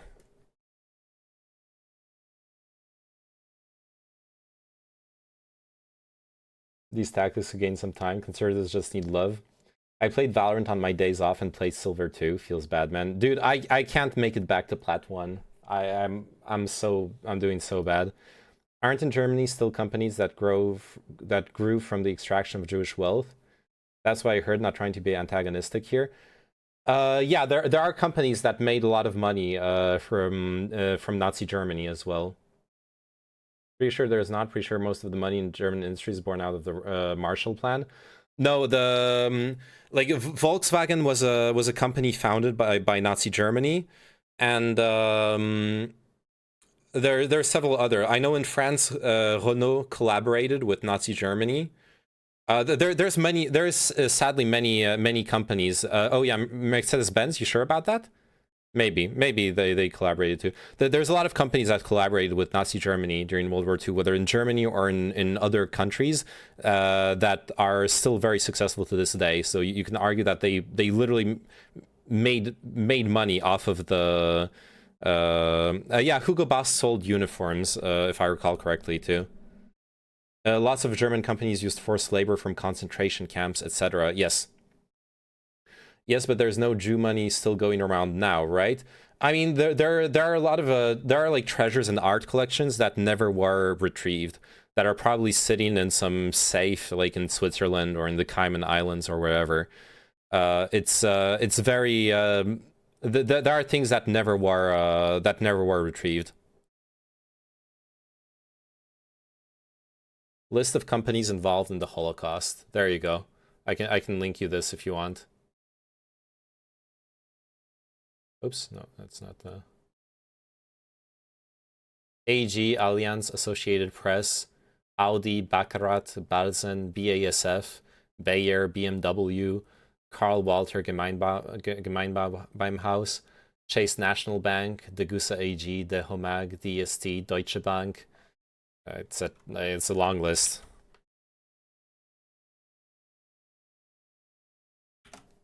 There you go. Nazi war gold. The Swiss got good at chocolate to hide all the Nazi war gold. Most of the Nazi war gold is suspected to have been hidden away in Switzerland. USA pretty much heavily invested in Japan and Germany's wartime industries. Yeah, the USA was very neutral up until Pearl Harbor. Definitely, like, kind of making money off of both sides. That was the last one that Dylan or Destiny. Yeah, real quick. So just as a quick if the Azov are marginal, if the Azov battalion is marginal, then why did Poroshenko in 2014 say they are our best fighters? Why did even the mainstream Western press report that as far as Ukraine's eastern operations were concerned, the Azov battalion was of vital significance? Why did the National Guard of Ukraine... That was the last question. Yeah, we can't answer 400 questions. They made a post on... So just as a real quick thing, okay? Like, you can go back as much as you want, like 20 years ago when Ukraine was barely a country for 10 years and the country was still mired in corruption, and try to say, well, these guys came from these parties that were like, blah, blah, blah. Like, show me anti-Semitism in Ukraine, right? Ukraine is like one of the last most... parliament. Can I, hold on. Hey, come on. There are a lot of points. Yeah, so where is the anti-Semitism in Ukraine? Where is the Nazism in Ukraine? You can't point to the civil war happening in the East and going, civilians are dying. That's Nazism. Nazism isn't you can't point towards people being killed extrajudiciously, people that are being invaded and genocided, people that are being deported from their lands. Because if you want to call that Nazism, then we just have to go over to the East and look at Putin. He's the biggest fucking Nazi alive right now. So the idea that in and of itself qualifies as anti-Semitism, when Ukraine is probably the least anti-Semitic country in Europe, according to the Ukrainian Jewish Center, or according to the Ukrainian Jewish Encounter, at least, when you look at the fact that people in Poland are so eager and keen to take on people that are fleeing from Ukraine, like we don't see this mass persecution of Jewish people in Ukraine. We don't see any like rampant anti-Semitism in Ukraine. Like, you can go back all you want and point to like one hero that was nominated by an outgoing prime minister, or you can, point to these people that in the very beginning came from far right parties. But there's just no evidence today that there is this rampant anti-Semitism, this rampant Nazism in Ukraine. It doesn't exist. Where are you getting this idea that the only measurement of Nazism is anti-Semitism? Okay. Nazism was also... Thank you very much. So there's also something that's really interesting here, and it's that Nazism seems to matter so much on one side. Nobody cares about the neo-Nazi militias fighting on side by side with Russian soldiers. Nobody even brings them up. the Russian National Unity How Movement curious. and the militias fighting on behalf of the Donetsk People's Republics. That isn't brought up. Why? Because those are inconvenient Nazis. Those are Nazis on the Russian side. There's still anti-Semitism in talk Ukraine, about I'm the afraid. fact that we're talking about the Nazis are bad. So, well, the study that Destiny quoted is a real study. There's a real study that puts Ukraine at like relatively very low anti-Semitism sentiment compared to the rest of Eastern Europe. It's surprisingly low. That being said, Eastern Europeans generally are pretty damn anti-Semitic. Like I know stories of people like almost getting beaten up in Poland because they mentioned that that Jesus was a Jew, stuff like that. But there is a real study showing that Ukraine has some of the lowest anti-Semitic sentiment in all Eastern European countries. And that's what Destiny was quoting there. Why are the Nazis bad? Obviously, because they put people in concentration camps and they slaughtered people and all the war crimes that he brings up. But the fact that the same people involved in putting homosexuals in concentration camps are right now within Ukraine fighting against the Ukrainian government, that isn't something of concern. I heard them laugh when I talked about Belarus, the Belarusian dictator, Lukashenko, praising Adolf Hitler. These things are inconvenient facts because the problem is, right, and this is the fact of the matter, there are Nazis fucking everywhere across this conflict. But the problem is Nazis the fucking? people want to hype Gross. up the Nazis on one side to make them the Nazis because Slavic people have a terrible history with Nazis. If you can make your opponent the Nazis, then boom, they're the bad guys. Anything you do against them is justified. If I could stand here and tell you that Russia is a Nazi state, I could bring up the fact that 5% of Ukrainians believe that Jews should not be allowed to be citizens, while 15% of Russians believe that thing, almost triple that statistic. I could bring up the Lukashenko quotes about Hitler. I could bring up the gays being put in concentration camps in Russian territory. I could bring up the neo-Nazis militias and say, so Russia is a Nazi state, but that would be dishonest. But I'm seeing that dishonesty from both of you right now trying to paint Ukraine a Nazi state, and I don't even think Jackson. Does Jewish conspiracy count as anti-Semitism? Yeah, it's one of the mainstays of anti-Semitism. This idea that society is controlled by Jewish people. Yeah. Okay, I'm gonna have to go. This debate killed me, and I have to go to work tomorrow. Yeah, don't waste your life watching this. This is entertainment purposes only. There's literally a Ukrainian streamer. I watched last week who was showing off Mein Kampf and other books. I was actually shocked. Look, I know a friend who has a copy of Mein Kampf. They aren't a Nazi. They just have a copy of Mein Kampf. It recently got republished with historical commentary by a German publishing house. It's I've heard it. I haven't checked it out, but I heard it's if you want to learn more about that stuff, I've heard it's a good read. It might have less than neighboring states, but it's less than neighboring states, but it's not nothing like Destiny is saying. Yeah, Destiny was being hyperbolic. Should I give the sword to someone here? No, don't. Don't waste your life. But Name, I've been watching for over a year. Why didn't you tell me this sooner? Too late.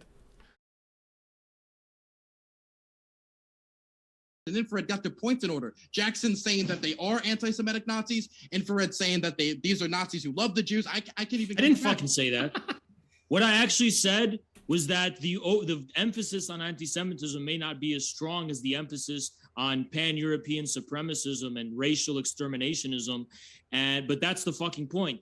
And moreover, the movement for national unity is not at all fucking relevant or prevalent within the fucking Donbass. They're fighting. Hold on. Yeah, they're nowhere near as relevant or proportional to the fucking forces of the Russians that are fighting in the Donbass as is the Azov battalion. They're marginal. They're completely marginal. But they're Islamophobic. The Chechens are fighting. The Chechens are right now a very important part of Russia's operation right now. You think the Chechens are working alongside these totally Islamophobic prevalent forces? No, they're not prevalent. They're fucking completely marginal. And these if you take into account the premise of what started this entire conflict back in 2014, the Euromaidan protests and the violence that ensued there, and the fact that it was co-opted by these coup leaders that were Western-backed. You do have to acknowledge that the effort to, accomplish this and the success of the movement was led in great part thanks to Andrei Parubi, who is the speaker of one of the most recent parliaments and the chair of one of the most recent parliaments in Ukraine. This is the guy who literally sparked the entire conflict. Another thing I heard you say that was even maybe more damning than the fact that you falsely claimed that the president was impeached when he wasn't impeached was when you said that you claimed that, or maybe it was Destiny actually. I might be getting my quotes wrong. One of you said that Crimea was illegally invaded by Russia. I'd just be curious, hear your thoughts on that more, and whether or not you respect the will of the Crimean people who voted in a referendum overwhelmingly to legally join the Russian Federation.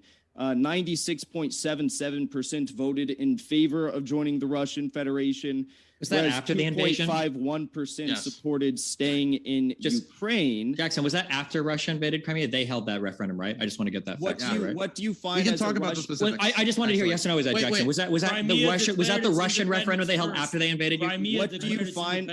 Listen, what do you find as a Russian invasion? Because going back to 1804. There has been Russian troops in Crimea. The invasion of when they took over, when they invaded Crimea. You can't answer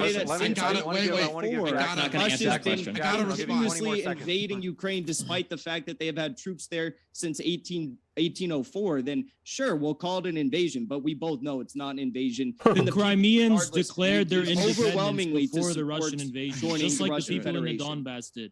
Just like having troops stationed in a port is not the same as taking over the entire peninsula. Separated from the Ukrainian government. What's your evidence they took over the entire peninsula? Because there are plenty of videos. What's your evidence they took over the entire peninsula? They literally annexed it. Oh my god. People saying they are not threatening anybody. They're here peacefully. Who has sovereignty right now over the Crimean Peninsula? I'm sorry. Who administers right now to the region of the Crimean Peninsula? Is it the Ukrainian government? Yeah, or is it the Russian government? It's a part of the Russian Federation since they voted. Okay, so what does it mean to and they voted that? Who held that referendum? The referendum was organized by the people of Crimea. Under who? It was a Russian organized referendum that it was organized by the What actually happened? Pardon my interruption. Just to be sure that Jackson, did you feel like you had enough time to answer that last question from Steven? Sure. Gotcha. Okay. And then I think, Stephen, you were asking. So a referendum that's not recognized by any other country in the world, including Ukraine, obviously. Why don't the you idea that you could invade the idea that you could invade some part of a country and then hold a referendum there to see if those people want to stick with you or not. Even if we granted all of that they did say yes, you can't just have populations referendum away parts of your country's sovereign territory to other invading nation states. That's just not how that works. This is just a pita. Even if that was the case, I don't care what's interesting you. Even if that was the case, that doesn't work that way in any other part of the world. Yeah, that's not what happened. Respecting the results. Listen, I'm just looking at pita bread and hummus. Hold on. James, seriously, they can't just throw out like 50 million. I didn't talk at all. I didn't even answer your question. I didn't even get to answer his question. Let me respond to what you said. Not to mention the fact that, gentlemen, you stop talking. talking. This, but I do want to say, is there anything you want to clean up on behalf of Destiny, because we haven't heard from you for a while? It's so soft, but it's dried a bit. It's been out for like an hour. I didn't hear from infrared. Maybe I should close like my pizza bread. Yes, but Chechens involved in putting homosexuals in concentration camp. That doesn't make them Nazis. Wait, no, listen to me. Whether Even or if not, those wait, allegations. let me finish. Whether they're Nazis or not specifically doesn't matter. Okay, then just say that. Let me finish. Then just say that. I don't care. Shut up. I don't care. Okay? I'm trying to finish my point. I think that people who put people in concentration camps, minority groups, should not be involved in any active combat zone anywhere. In fact, they should not even be allowed to hold governmental positions. And I'm not finished, and so you should stop talking. And so with that in mind, and knowing when you guys talking about all these war crimes and everything that was so terrible, I think it's weird that we can just look past the fact that one of the people involved currently in fighting the Ukrainians are the same people who shoved people in concentration camps in Chechnya. Also, it's weird that you are fine downplaying your guys' Nazis. You admit, I guess they are Nazis fighting on behalf of your guys' side. You'll downplay your own Nazis and upplay the other side's Nazis because your Nazis, again, are inconvenient. It's inconvenient that there's Nazis on your side. And so instead of being like, there's no Nazis on our side, these Nazis are fighting a campaign of denazification.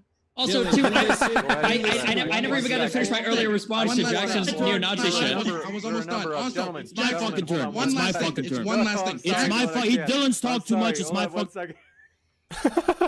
Okay, wait, James Kunz is cat I do want to give Infrared a brief chance, and then Destiny, I know you have a couple of points you want to make. So, Infrared, I want to give you a chance. Yeah, let's go. Maybe so the first thing is very very clear. Dylan, I know that you're in favor of a Nazi, pan-European supremacist, but LGBT-friendly ideology. I already know that, okay? But the fact is, I agree. It's probably true that there's homophobia in Chechnya. They're very much more in favor of more traditional values. That's their business. As far as concentration camps are concerned, I've seen no fucking evidence for that, throwing them in concentration camps.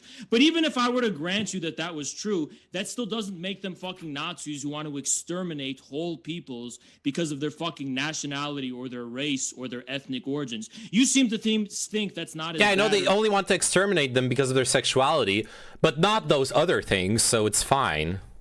Good point, Haas. Good one. That's some kind of equivalent, right? But I don't think that's a fucking equivalent. I don't think having a conservative country, which I don't agree with persecuting sexual minorities, I just don't think that's on the same fucking level as being a goddamn fucking Nazi. You seem to not fucking care about that distinction. Now you're saying that I'm downplaying the Nazis on the Russian side because they're not convenient. Never mind the fucking fact that in terms of the objective significance they have compared to the fucking Azov battalion on the Ukrainian side, they are nowhere near as fucking relevant. They're not significant. They are marginal. They are marginal. Yeah, okay, I thought it was. Hold on, Infrared. Object. Infrared, 1 second. Objective. Infrared, hold on. I thought I did sense something too. It did seem like your volume. He did jacked go his up, shit like, up. 20 Oh yeah. Loud equals correct. Like Yes. Yeah, changed. because you're making everybody louder than me.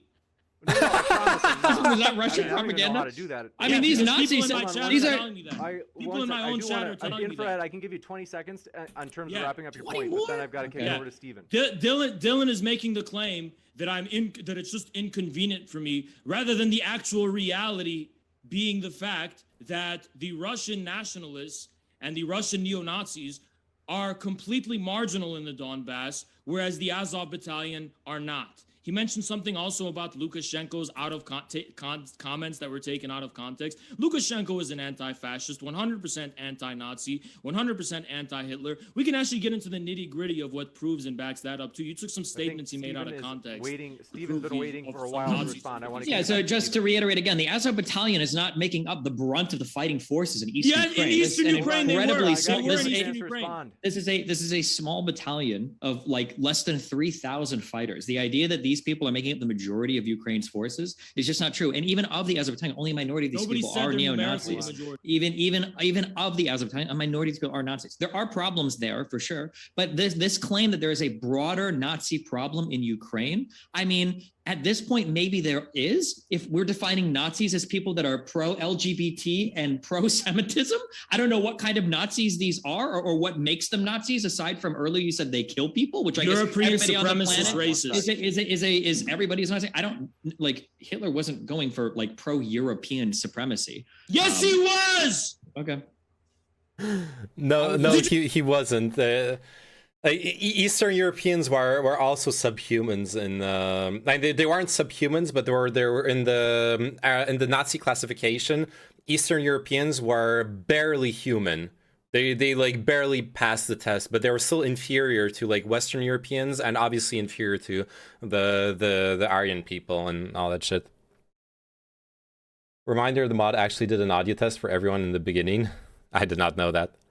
This is a very stupid debate. Yes, that's why we're enjoying this. You really just say he wasn't going for European supremacy? In his last fucking speech, he talked about how Europe will be triumphant against the hordes coming from Central Asia. Europe who? every member of Europe, every state that he invaded. Yes, he was a European supremacist. He was a Western European supremacist. He considered Western Europeans. I just want to. I'm just curious. And everyone else to be subhuman. Would you characterize the Nazism of Germany as having a large anti-Semitic component and having a large ethnic component, where that ethnicity is not defined as European? Aryan is literally Western European for the Nazis. That's literally what it is.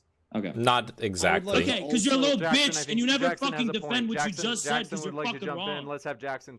Go ahead. I would like to just say one thing really quick and then a broader point. So Destiny seems to be just hyper focusing on the Azov battalion, which yes is making up the brunt of the violent aggression against the people of Donetsk and Luhansk. Which, keep in mind, that war, 81% of these civilian deaths that have taken place there in the past 3 years took place on the side of Donetsk and Luhansk. But as I mentioned, the people who literally led this coup are the ultra-nationalist right-wingers, many of whom, but not all, are anti-Semites and encompass this neo-Nazi, ideology. You seem to be leaving that out, and I can guess the motive why. Why do you keep to get to the broader point here, Destiny? A few minutes ago, you said that it's not okay for, and I'm paraphrasing, so if you want to rephrase this after the fact, go for it. It's not okay for troops to come into what you recognize as a sovereign country and forcibly bring about a change of power. I think that's, we can both agree, right?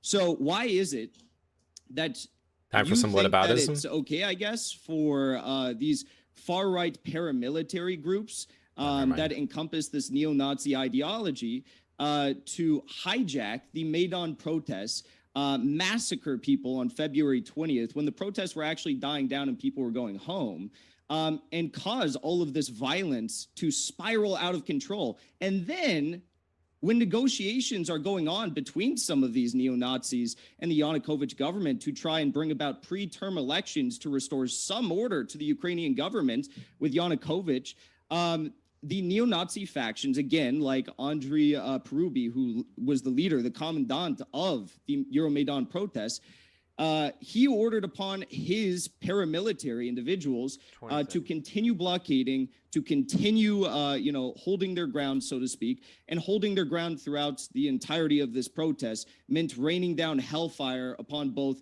protesters and police to incite more violence. And there's been countless Maidan leaders and activists who provided testimony that they were the snipers. It was not members of the Ukrainian police who were doing this. Or Destiny. Wait, so do you not believe that Yanukovych ordered his special military people to fire on protesters? You think that's just completely and totally bullshit? Oh, 100%. There's no evidence. What? In fact, the Ukraine's Ukrainian Ministry of Internal Affairs literally this, says as much. Why do you say there's no evidence of that? Because the Ukrainian investigation into this, the special investigation into this, actually did not make any initial charges against people who were involved in this. And again, in the they didn't make charges because Yanukovych wasn't even given guarantees that he wouldn't be charged. That's why he fled to Russia. Unlike the prior prime minister that was able to have a transfer of power because he was guaranteed he wouldn't be charged, Yanukovych wasn't given any such guarantee. That's why he left the country. My point here as to why I'm right. Not really. Also, earlier you said you keep citing the fact that you keep citing the fact that in the East. Wait, hold on, wait. I barely talked. This guy's like rambled so much. I haven't responded to half what this shit guy said. There's no evidence for this, so I'm going to answer the question. We'll come right back to you, Stephen. So you said, I love this. Why do I think that there's no evidence for this or whatever? So the Ukrainian investigation, they didn't find any. And in fact, again, there's been several Maidan leaders and activists who provided testimonies, while 14 self-admitted members of the Maidan sniper units admitted in media interviews to the Maidan massacre, to sniping police and protesters. Several former members of the Georgian military testified that they and other groups of Maidan snipers in Hotel Ukraina, where these bullets were coming from, and the investigation actually proved that bullets were coming from here. They just never actually went to the extent of saying who was in the hotel. I do want to kick it over to Stephen. Just because I did give you a chance to answer the question. So jump back to Stephen. Oh, there's a lot of evidence. So if Stephen wants the full answer, he should be willing to get the full answer. There's like 20 different things I haven't responded to. So Whose change findings? the goalpost. Hold on. I'm not changing. You're the one that's adding a new goalpost at the end of every single sentence you've said. You literally right? said So what's look, your I can't even respond. I can't even respond. Okay, hold on. Wait. Okay. Are we doing this right now? Is this what we need to do to get the conversation going? Okay. So who do you side with? Who's ruling? What organization? What government's ruling do you side with that said that police did not fire upon protesters during the Euromaidan? What side do I side with? No, whose investigation are you citing? Whose details? Whose findings? Not a one-off media interview that was posted on Russia Today. I'm referring to the testimonies given by the snipers themselves. Testimony to who? Why would you only agree? Why would you only look at some testimony? Why wouldn't you look at the overall ruling of the Ukrainian Interior Ministry? Because the Ukrainian investigation did not place fault on either side, though according to the testimonies themselves, they admitted fault for doing this. It's not that they didn't place fault on that. They explicitly said that Yanukovych ordered his police to fire upon the protesters. Do you deny that they said that? They did not place blame on them. No. Why do you keep saying place blame? Who's saying place blame? They made the statement. Their findings said. Who did they charge? Because I don't know if it was their. I don't think it was their role to charge anybody. And Yanukovych already fled the country. It was their role to place charges. They didn't place charges because they couldn't find evidence that the police did this. In fact, the reason why Destiny, why can't you give me an answer for this? There were testimonies. I can keep the river going under the road. That the Maidan. What am I nobbing? I'm dipping some pita bread in the hummus.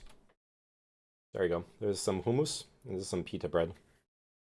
I'm dipping it and then I'm eating it.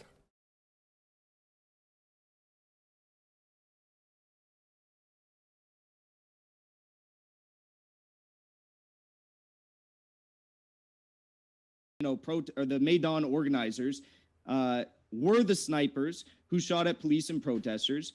We have forensic examinations as well by government ballistic experts, which determined that about a dozen cases that the protesters were shot from Maidan-controlled structures, including the hotel. A forensic ballistic examination found that the bullets killed protesters did not match bullet samples from the police. I mean, I could go on and on. Why are you making assumptions without looking at the evidence itself? Because I feel like I would rather rely on the overall rulings or findings of the entire committee rather than just trying to go off of some of the testimony that you might have found given by some of the officers that may or may not have been involved. Well, I could go on more, but you have to understand that this committee at the end of the day is being controlled by the coup government who actually carried out this That's dry as fuck, bro. But this piece of pita bread has been out for like an hour and a half. That's why it dried.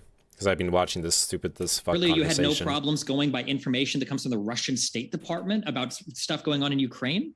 I'm not talking about that right now. I'm talking about this. Why I'm actually looking at this investigation fairly and honestly, and you made the accusation that it was police from the Ukrainian, security services that fired down. Now you're getting caught in a little problem here. So you're trying to deflect back to earlier discussions. Why did you make that claim without evidence?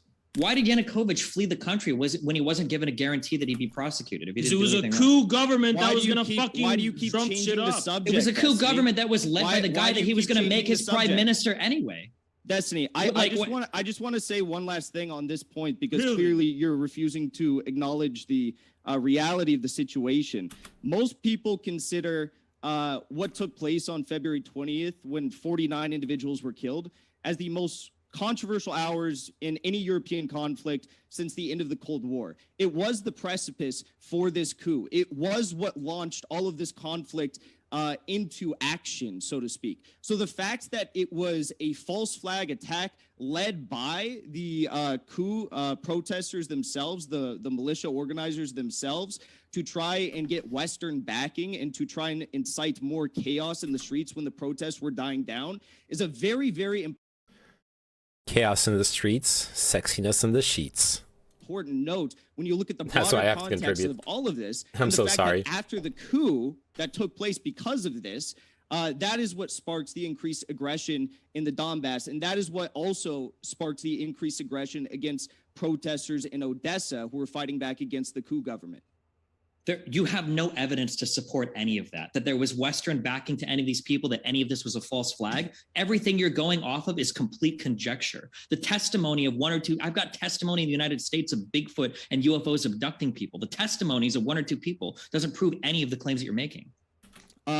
Let's just actually go to U.S. involvement in this, because I have a lot of quotes from actual diplomats themselves who admitted that they were involved in providing funding. Fuck! I messed up my setup here. Okay, I'm direct funding gonna restart it. Made on coup organizers. So first of all, we have Victoria Nuland and Jeffrey Piot, who were two U.S. diplomats, U.S. Ukrainian diplomats at the time, who have a viral leaked phone conversation admitting to the fact that they were handpicking the coup government. They said in that conversation, where? You want me to send you the link to it? No, because I've already read the entire conversation. They don't admit that ever. What did that conversation say? They never said anything about handpicking the new government. It wouldn't even make sense. Really? Yes, really. Give me the quote where they say that. Do you want give me the quote where they... So, it's maybe a bit nitpicky from Destiny, but he's right. They never say that they are handpicking the Ukrainian government. In the Nuland Piat call, they're actually just discussing who they favor. They're discussing who they favor, who they think is best for the position, and they are discussing it in a way where it sounds like they get to choose. You kind of interpret it that way, but I think Destiny's point is fair. They aren't actually saying like we're picking this guy or this guy. They say that. Yeah, read it. Okay. We have a leaked phone call here. They said, "Fuck the EU." Referencing to the fact that the EU was not being aggressive enough during this whole situation. And then we said, or we have Victoria Nuland here say, Yats, referring to Yatsenyuk, is the guy who's got the economic experience, she said, referring to opposition leader Arseniy Yatsenyuk, who backed the devastating neoliberal policies that were demanded by the West. So they were discussing whether or not Yatsenyuk was going to be an effective leader in the new government. And they were saying, well, maybe this person should be directly outside of the new government with Yatsenyuk. And Destiny, guess who ended up becoming the new Hold on, real quick, because you keep pivoting, asking questions, and commentary. None of this shows them picking a leader. As you said, Yatsenyuk was already the opposition leader. Where is this idea that they picked him? Who became the prime minister? For after... What do you mean? Yeah, they're discussing. Like, I think Destiny's point is fair. He was already the opposition. He was already the opposition leader. He already had 370 plus votes in the parliament. What do you mean? Andrei Puriby was the Maidan coup. What they actually discussed, and it's a normal discussion to have, like as diplomats concerning a country. It's like, do you think that the opposition leader is going to be good at this or that?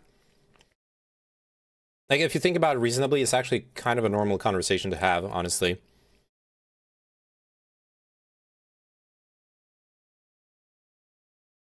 Kind of weird to then be like, yeah, this is proof that the US controls the Ukrainian government. Now, I have an idea here that I want to try.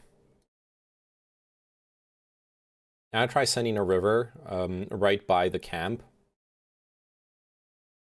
to limit the amount of lich stuff that's going to spawn there.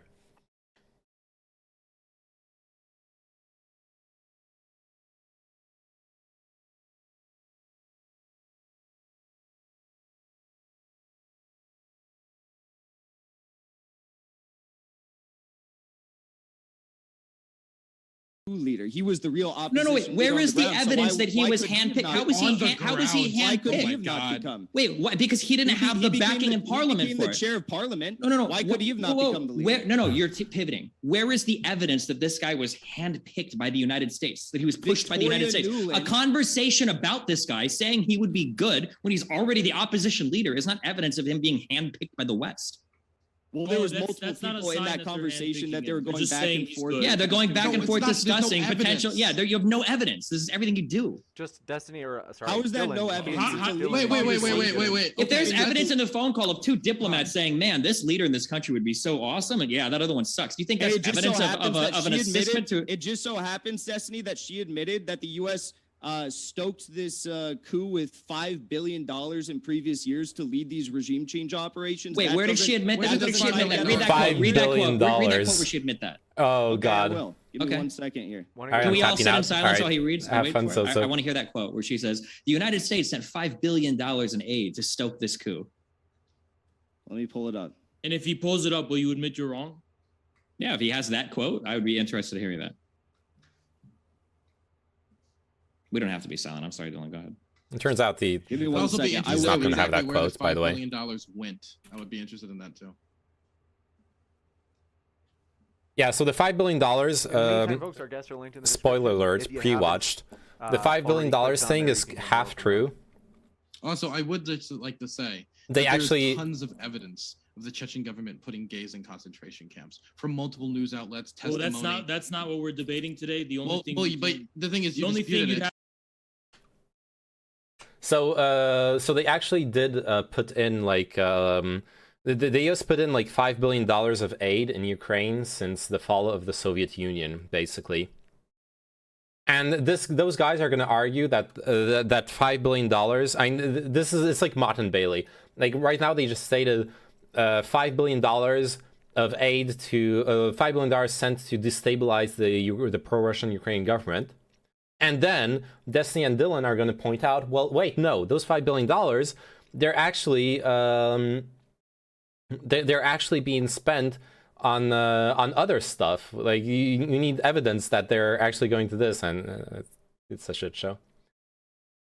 He might have some variation of that quote that means something completely different. Unfortunately, I pre-watched some parts of this, so I know where this is going. I'm so sick of the just chatting section on Twitch. I can't just chat peacefully without either a retarded bunch of horny 13-year-olds or the streamer make it feel like a damn porno stream. That aside, I'm back. You wanna see my ASMR stream? Okay, I'm done. I'm joking. I'm joking. This is not good. It's not happening. You disputed it, so I'm just acknowledging. Yeah. Well, we can debate that another time, but for now, what we're saying is that is not the same as Nazism. Okay, but is that of concern? Do you think? If I was Chechen, I would be opposed to it, but I don't live in Chechnya. It's not my business. So, do you think that fighters who put gay people in concentration camps should be active in combat in Ukraine? You cannot make the racist claim that all Chechen. Wait, no. I'm not saying all Chechen soldiers, but there are officials who were involved in that fighting in Ukraine right now. Which ones? You know the one that you're like, Dylan, you liar, you've said this guy died. That guy is alive. That guy, right? Yeah, you're saying he's alive. That he guy, is alive. he specifically was okay. I'm saying that guy. Let's say he's alive. That makes your argument even worse. That guy was involved in putting homosexuals in concentration camps. Okay, I haven't seen any evidence for that. There's tons of evidence for it. It's not even something to be disputed. In case you have that quote, Jackson, I don't want you to feel left out. So Victoria Nuland, U.S. Assistant Secretary of State, estimated in 2013 that the USA had, quote, invested more than $5 billion in 1991 to help Ukraine achieve the future it deserves. Or sorry, since 1991. Since 1991. So since 1991, they've been investing money to have the coup in 2014. Do you not think that the Ukrainian citizens? Wait. The context of that year? What was the quote again? Can you say it one more time? Yeah, let's hear the quote again. Since USA had invested more than $5 billion since 1991 to help Ukraine achieve the future it deserves. What does that mean? How does that mean that they're achieving a coup? That could mean, hey, we're giving them money to help Ukraine get better. Considering Nuland had leaked audio recordings handpicked Yatsenyuk they as the didn't new leader. handpick. We've already talked about how that's bullshit. Also, we saw that he didn't handpick. The National Endowment for Democracy's president said this about U.S. support. He said just 2 months before the Maidan protest broke out. Fuck, I lost my oblivion. He wrote that, quote, the opportunities are considerable and there are important ways Washington could help. And this was in reference to the coup. This was the president of the National Endowment for Democracy. There's nothing specific. It's all vague. It's nothing specific. So here's the question. Where did the money go? Where did the $5 billion go? Yeah. So who received the money to start the coup? It's not the goalposts. This is where we're at. We're in the middle of the field. Like the thing is, I know about this because Putin said exactly. Putin said this specific thing, and the thing is, the $5 billion did not go anywhere near a coup aid or anything. The $5 billion. Where did it go then, Dylan? So I know I'm asking you. I'm asking you, Jackson. You said the $5 billion. No, Jackson. Where do you think $5 billion? You said it. Where do you think $5 billion Jackson. from the U.S. State Department went? Jackson, you said it. You said it. I get it. You can pretty easily. I'm so sorry for subjecting you to this. I'm so sorry. I'm having way too much fun listening to this. It's such bullshit. I don't like neither support. In fact, I hate informal debates involving more than one party member. One-on-one is what is best, and even then it doesn't work at times. You want a constructive discussion orbiting around a specific topic in a debate-style setting, either formal or not. You gotta always have it one-on-one. So this wouldn't be a successful debate. It says debate, but it's more a discussion. It's a shit show. It's not even a discussion. My brain is getting smaller right now. So is all of our brains. It's a shit show. Like I should have maybe like added a disclaimer going into this. I'm listening to this from the perspective of this is just pure entertainment. Okay, this is pure stupidity. Hey Kizius, how are you doing? Like, don't listen to this expecting to learn stuff. I'm pausing from time to time to give some commentary on some of the stuff they're talking about, but for the most part, this is just like a bunch of nerds yelling at each other. Logically infer that the fuck. Okay, pardon my just to be sure that people can hear each of you make your point. So, just going in order, we'll go alphabetically, which is DHJ. So, okay, Dylan, and then Haas, and then Jackson. So Jackson, you talked about the $5 billion. We're saying it did not go towards a coup. I don't see no evidence of this. This is something Putin repeated in his speech, which is a lie. So I'm asking you, since you referenced the $5 billion and you have yet to show any evidence that anybody was handpicked, where did it go? Where did this $5 billion go for this coup? The clear solution is to Thanos snap all leaders. You're a fucking dumbass, and you can't put two and two together here. There is logically nowhere else the $5 billion could have gone. So you don't know. You don't know. It couldn't, logically speaking, it couldn't have gone anywhere else. $5 billion from 1990. Wait. Do you know the history of Ukrainian-American relations since 1994 to 2014? Yeah, Dylan, you really shut the fuck think up. Let me finish my $5 point. billion couldn't have gone there in normal aid? Unless You Jackson don't think? has something. You don't think? Hey, thanks for the sub, Daniel Ersevich. Yeah, let him leave like. Oh, you might be on mute, Jackson. Let me unmute you. I think I put you on there earlier. Okay. All right. Can you guys hear me? Yep. Yeah. The Financial Times, you're right, Dylan. Sure. I don't have the exact bank wire transfers and shit. You're right. I'm just completely making all this stuff up. Financial Times, though, reported that groups like New Citizen received this funding, and they reported that this money played a big role in getting the protests up and running, referring to the Maidan protests. This was led, of course, by Andrei Perubi, who's a notorious infrared is so red. Yeah. In Ukraine that called. I'm very surprised that my Steam account costs $970. Converting it to rubles is 90,000 rubles. But if you count Russian rubles, then my account costs 29,000 rubles. Oh no, it's entertaining hearing and watching triggered physically grown adults having a shit show. Lol. Yeah. Called upon the firing of protesters and police in the protests. There was one other point you made. It's slipping my mind right now, but yeah, I mean that sure, we don't have the exact bank wire transfers, but you can't entertain the fact that this all happened. $5 billion here. We have these phone recordings. We have all of this going on. We have, Chris Murphy, John McCain, Victoria Nuland, Jeffrey Piot going out on the streets of Maidan, passing out cookies to the protesters. He's doing the gish gallop. Let me finish. Oh my God, dude. It's just a I million bullshit points. Like when one 15 more seconds, Jackson. Every time I get interrupted or you interrupt. So let me finish.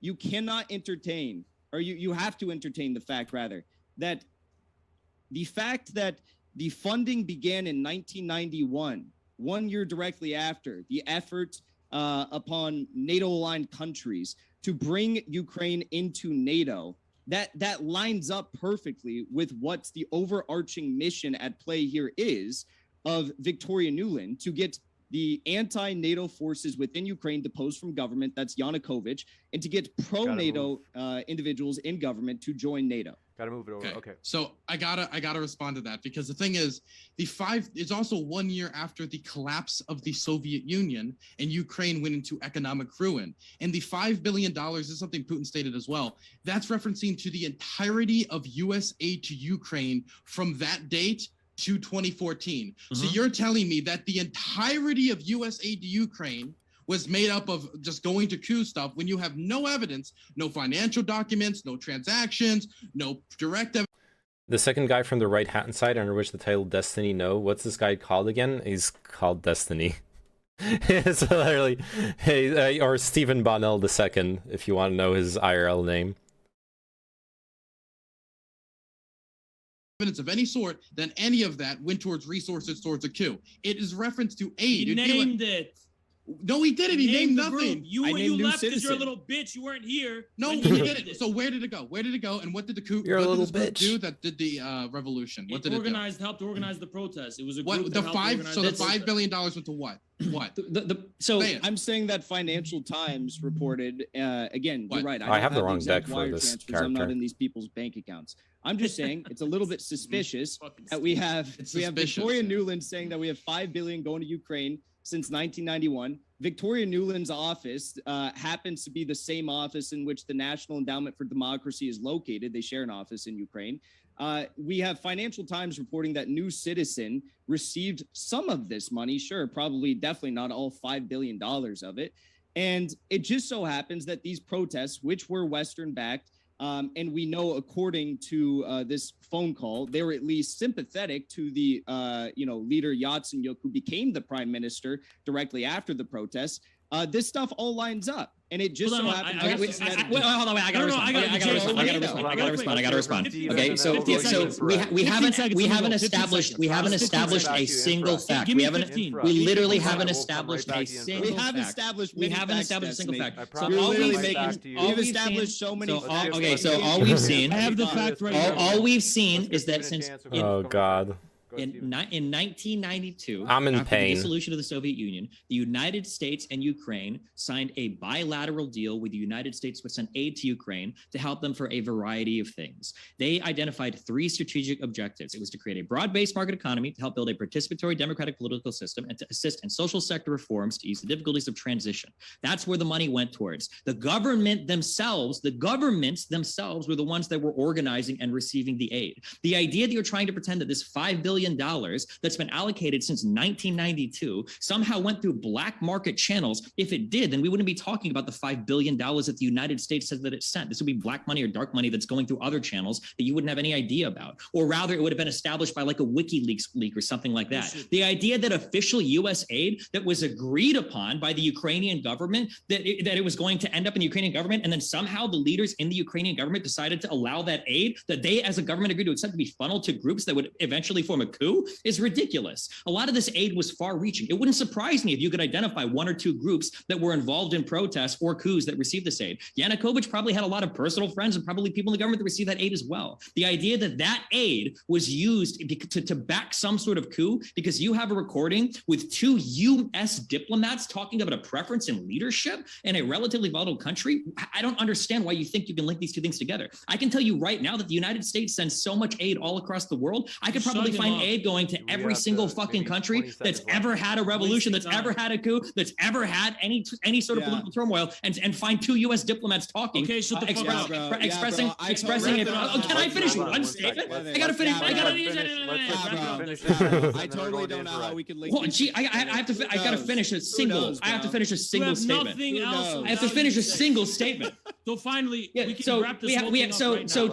To be clear, so the evidence we have is that since 1992, the United States has sent $5 billion to the Ukrainian government, not to secret groups, not to protest groups, not to future coups, that the Ukrainian government itself okayed this bilateral agreement to humanitarian aid. And the only evidence that we have, and the only evidence that let me finish. The only evidence we have that this went to fund a coup is 2 U.S. diplomats talking on the phone, expressing a preference for some leadership or a failure of the EU to act on something. Okay, let me go now. D with the self-own. I missed it. What was it? So first of all, there's like many prongs to the fucking stupidity you just laid on my Isn't this Destiny guy the same guy that is into religious shit shows as well? No, he's not into religion. No. Fucking table. Now, the first thing is that you actually contradicted your little friend Dylan here, because Dylan, the fucking liar, just sat here and said that the $5 billion was an economic aid to Ukraine. No, it fucking wasn't. Because Nuland herself, who publicly denies funding the Maidan coup, in the same sentence she utters denying it, said that the $5 billion since 1991 was there to promote democracy. And you know what that fucking means? It means promoting NGOs, civil society groups, and forces within the Ukrainian government that are aligned with the US. Now, you're trying to make this allegation, you know, it's absurd that they would fund the Ukrainian government that's later going to be overthrown. The thing is, the whole of the Ukrainian government wasn't overthrown. There are elements within the Ukrainian government that were against the president at that time. The coup was actually against the president, not the entire Ukrainian state itself. And even during the presidency of Yanukovych, what point is Haas trying to make there? 2014 Maidan, there was still a division of spheres of influence within the Ukrainian government between the Americans and the Europeans on one hand and the Russians. It was not a Russian puppet government by any stretch of the fucking imagination. It was still just as divided. And that $5 billion that was given that's the point he was trying to make, that was divided, was going toward the forces that ultimately would culminate in the Maidan. Now, Jackson literally gave you a concrete fucking example. I could give another too, Haas. I want to respond. Of a group that received. Slightly facetious on my part, him saying that you can find 2 U.S. officials discussing every country that ever had a coup. Oh yeah, no, but I think it's a fair point. Like 2 officials. It's not just any officials. Nuland was the ambassador to Ukraine, if I recall correctly. Like we're the ambassador to a country should be discussing political changes in the country with their parent country. I have to give that to Destiny. He's right. Like it makes sense. It's a normal part of their job to be discussing like the political turmoil and changes and what they mean for the future policy of that country. You know what I mean? Funds from this $5 billion that participated, that was pivotal for it helped organize protests for the fucking Maidan. So the whole point is that this $5 billion for regime change and democracy exporting that the U.S. was giving the Ukrainian government, which I reiterate, Dylan the fucking liar claimed was economic aid when it was not. It was political influence. So can I get a commitment on it? Can you give me a commitment that none of this money went to economic aid? No, you're shifting the goalpost. Wait, no, I want to hear that. You're shifting the goalpost. There it is. Some of it, shitting the goalpost. An economic component to it, but it was primarily to promote democracy. You made it seem like it was primarily about economic aid. Number one, that's not even true. Okay, that's not even true. It's not true. So yeah, number one, 1.1 billion of it went to economic growth. 2.4 billion went to things like military assistance, border security, human trafficking issues, international narcotics abatement, law enforcement interdiction. That's actually the majority of it. Law enforcement is not promoting. I'm sorry, Dylan, you misspoke. It would actually be labeled under promoting peace and security when you talk about things like human trafficking, which is a legitimate. Then tell Nuland that yourself. Let me finish. I'm just telling you the exact money amounts, where it's going, and you're rejecting it. I'm telling you exact money. And the thing is about that, human trafficking, it's after the collapse of the Soviet Union, there was a lot of issues when it comes to children being sold into sexual slavery. There was a lot of issues. Which the CIA is involved with. He can't just keep screaming into his microphone, jacked up as loud as possible. Like, you want to cry about? I'm trying. Okay. So back to the issue. This is why a lot of this money went to Ukraine. It went to things to deal with things like human trafficking. It went there to deal with economic aid after the economic collapse post-Soviet Union. Some of it, of course, some of it went to. Why are we on this earth? Of it went to governing justly and democratically, and 400 million went to investing in people. We can get into specifics if you want to break that down, but there is no evidence in the $5 billion of the $5 billion, any of this going into black sites or anything of this sort. The majority of this money didn't even have to do with democracy necessarily. We've got to go into Q&A shortly, but I know that Jackson, I think you wanted to say something. So yeah, I would like to say something. So we also have the fact that at the start of the Maidan protests, the 3 new TV shows in Ukraine, that news TV shows that were covering the protests and working with opposition, were Hromadsky.tv, and there was 2 other ones. Let me see if I can find these here.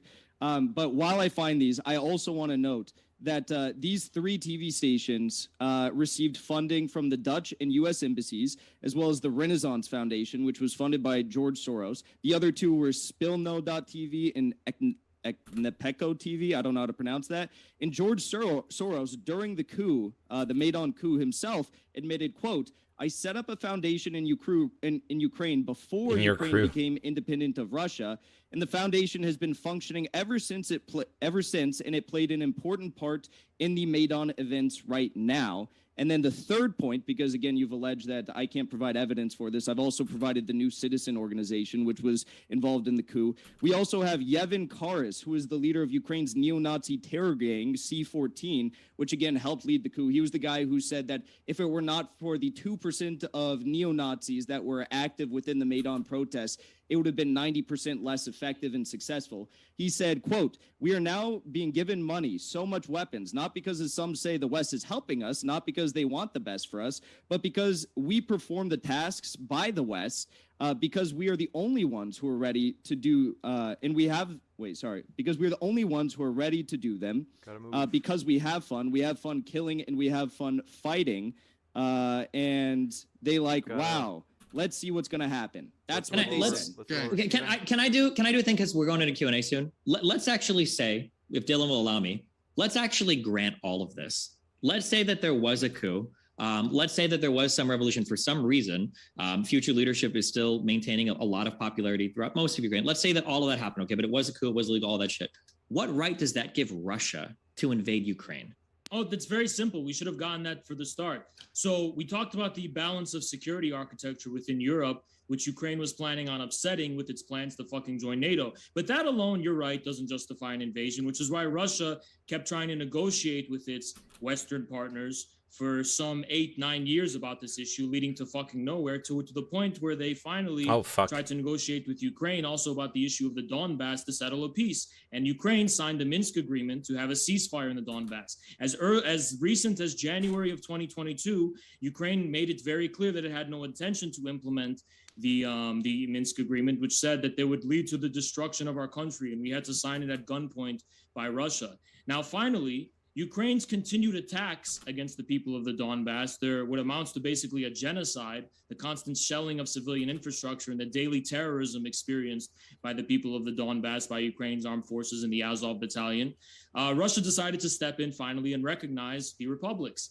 And when those republics became sovereign in Russia's eyes, and Russia did this, by the way. Wait, can we do this simply instead of rambling about the entire history of the? We're gonna ramble. When those republics continued to be shelled and attacked after they were recognized, he's just sprouting up history. Yeah, he does this every time. He can't answer a question. Yeah. This is the fucking answer. Russia is justified. Russia is justified for no other reason than to protect and guarantee its own security as a country, as well as to my question then is, to protect the people of the Donbass. So my question is, why does the security of Russia supersede the security of the Ukrainian people? When you open this with the quote about how the security of one country, sure, because the security of the Ukrainian people was never under threat by Russia. It's NATO who is tipping its balance in the opposite How is the security of Russia under threat by NATO? How is the security of Russia under threat? No, sure. NATO has a history of disrespecting the sovereignty of other countries and invading other countries. Like Russia does right now with Ukraine? This is a fucking self-fulfilling prophecy. Russia's doing what it's doing in Ukraine to prevent NATO aggression against Russia. Russia has no plan on forcing. So why can't Ukraine have legitimate security? Russia doesn't export its system or its values. NATO does. It's that. Russia, the Soviet Union absolutely has in the past. Russia's absolutely looking to Russia is not the Soviet Union. And second of all, the Soviet Union did not fucking export its system by military force. No, it didn't. It absolutely did. No, it fucking didn't. Absolutely. Name a single example of that. All 3 of the Baltics, at the very least. The Baltics were not taken by the Soviet Union to expand its system, but because it was a form of revanchism for the former territories of the Russian Empire. Oh, come on, Haas. Oh. Anyways. God, this discussion is so triggering. The countries were invaded, had their parliament disposed of, and then took votes and held referendums to join the Soviet Union. Sounds similar? Like Crimea. Russia, What the are Soviet you Union has a talking huge about? history You're of talking doing about this. the history of the referendum, Baltics? 96% of Yeah, the not people crazy voted how to after join you get the Russian invaded, Federation. crazy. What the fuck Hold are on, you wait, hold on, talking whoa, about? whoa, whoa. Talk about Just Crimea. hold on. Let's talk about I can't even finish my You question. cannot continue to say that it James, was finish this point. illegal. Let me finish my question. It was. You cannot say that. Dylan It hasn't was. spoken for a while. Let me I do wanna hear quickly from finish Dylan this before we point go about into Q&A. Crimea. 15 seconds. First of all, the people of Crimea made the decision first, I do want and to. then the Dylan's been Russian waiting for a military long came. time. Hey, come on. Dylan's been waiting for a long time. I do want to give They Dylan were a chance to they respond. declared independence before. Okay. Fuck. So what's really interesting about the Crimea thing is we keep bringing up the referendum. Jackson, can you tell me what were the options on the referendum? Oh, the two choices. They declared independence before the. Wait, Russians no, Jackson, could you answer that question quick? They declared independence before. No, I'm asking 96% Jackson a of the question. people- I'm at, no, I 96 didn't ask. What were the two 96% options? of the people What were the options on the voted to referendum? join the Russian What were the Federation. options on the referendum? What were the two options? 96 the What were the two majority of options? people Answer in my Crimea question. Voted, What were the I two don't options? care how you want to construe it. 96% Well, no, They declared of the Answer my people voted question. to join the What Russian were the two Federation. options? It was legal. What were the two And options? The Crimean government You're not voted, answering my in question. favor of Dylan, joining the it Russian was because they Federation. Can you already make him answer my declared question? independence. Earlier James, on, can you you make tried him to answer my question? Hold on, all right, gentlemen. All right, there's You're three not gonna people answer my talking at question. once. He's There's dodging three it. people Good talking night, at once. salad. The reason, Now you're saying that it's because it's my time to I gotta talk. do this, If but he's not just answering my for a question. second. Okay, so I do want to give. I want to go back to Dylan. We'll give him a chance, and then we'll give you a chance to answer the question. Jackson, Infra, I've got you. They had already declared independence. Okay, give me a break here. So the reason why Jackson isn't answering my question is because the two options, Oh my God. neither of them was joining back with Ukraine. So there Because was they already shut chose up. not to do that. Shut up, please. Jesus Christ. So the reason why a lot of people, including like Crimean Tatars and others, boycotted. They already declared independence. The reason why. Before The reason why. They had already declared independence before. James, I can't do it, man. You can't because you're a. They declared independence before Russians came. They overwhelmingly rejected I don't know government. how he's unmuting himself. All right, well, let's go to Dylan. Yeah, I you didn't. had a question. Yeah, I never got to finish. Liar! I didn't even get to say what let me lie yet. I'm about Because to lie. they had Let me already lie. declared independence. Let me lie. Okay, let me tell my evil Western lies, and then you can like talk later. Okay.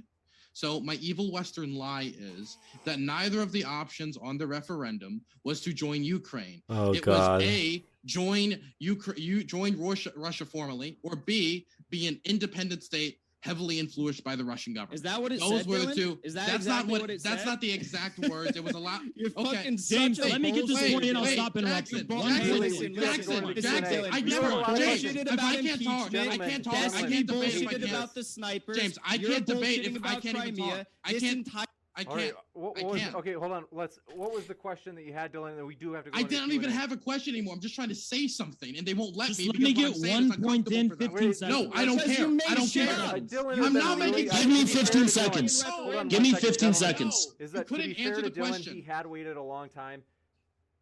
Dylan will give you a quick, pithy So, response, and we gotta go to Q&A. Jackson did not know what the two options Pure on shit the show, referendum yeah. was. That's why he wouldn't answer my question, or it was inconvenient to him. But neither of the options was whether Crimea could join back with Ukraine. And the problem is that I don't care. Please, for the love of God. They had already formally declared. Okay, we're going to the Q&A.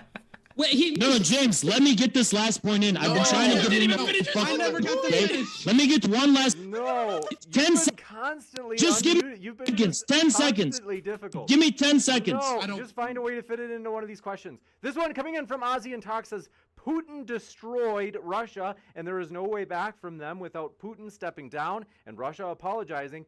European Union should join NATO. Putin will go down in history as an example of one of the worst global leaders ever. Save the kids. One addition: Russia should also Yeah. pay reparations. Yeah. I'll answer that question very easily. So Crimea had already declared its formal Wait, that wasn't the independence. question. That was the question. Shut the fuck up, you little bitch. No, Crimea had already declared. Okay, we gotta, Crimea, All right, see you, Kizius. Thank you for dropping by. Crimea had already declared formal independence Could they do before that? the referendum. Oh Could my they do that under God. the Ukrainian constitution? They didn't need to because it was overthrown in a coup. The Ukrainian president was overthrown in an illegal coup. So the Constitution is in the air and it's out of the fucking window, you fucking dumbass. So the Constitution matters for thee, but not when there's a coup that's suspended. Dylan, do you think that Not when there's a coup. That's interesting. James, why do you keep fucking at me, but you let him 10 minutes, but you keep hitting me? Let Dylan talk to him once. you think that a coup violates? You don't fucking mute him once. Let me fucking respond to it. Wait, the Constitution is thrown into the air when there's a fucking illegal coup. You gotta kick him. I would like you. His timetable isn't even accurate. The Declaration of Independence for Crimea took place after. Literally acting like a coup doesn't violate the sovereignty of a given nation. Wait, real quick, just because Haas keeps screaming this. The Declaration of Independence from Crimea happened after the Russian invasion. The fact that he's trying to say that it happened prior to that isn't even true. No, it didn't. Russian troops were on the ground in February, in late February. Russia was pushing into Crimea. The Declaration of Crimea. What the Declaration of Independence was on March 16th.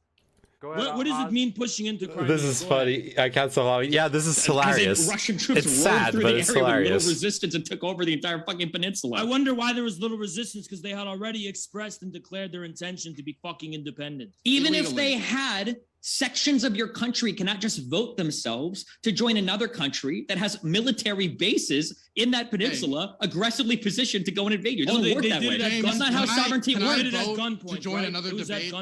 Can we do that? This one coming in from Can Fight says, just got Wait, posterity. I never got to respond to Jackson's question about sovereignty. I want to answer it. Super short and pithy. Okay, so Jackson asked me if a coup violates a nation's sovereignty. It depends on who actually does the coup. If the people of said nation overthrow the government, I believe they're allowed to do that.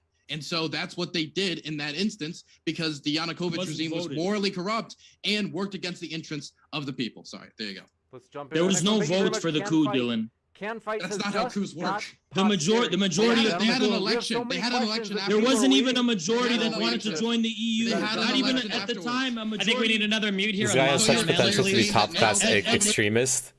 Imagine forcing your opinions down through others' asses. I know, but he's successful at it. Infrared has his channel, has like 1K around 1K viewers right now. It's insane. Hey, gentlemen, I need to do this with both of you, but both Dylan and Haas, I've got you on mute because we do have to get to the next question. Destiny, his torso is big though. He's short. He looks like a fucking torso big. This one coming in from Can Fight. He just has a long torso. Gosh. Okay, looks like Sid from Ice Age. He has the body of Sid from Ice Age. He has the body of Sid from Ice Age. Repeat it a third. Next one. Thank you very much for this question, bro. Can Fight says, just got posterity. Russia just attacked the largest nuclear power plant in Europe. A violation of the Geneva Convention. Also, Russia has a huge Nazi problem. In parentheses, Limonov literally made Nazbols. You know I have trouble pronouncing these things. Are we allowed to answer that question? Are we allowed to answer that question? Limonov is a fucking anarchist. Limonov is an anarchist. Have you read anything by Limonov, the fucking dumbass asking that question? Can we answer the question? The bat switch and you're drowning everybody else out. Your audio is just off the charts.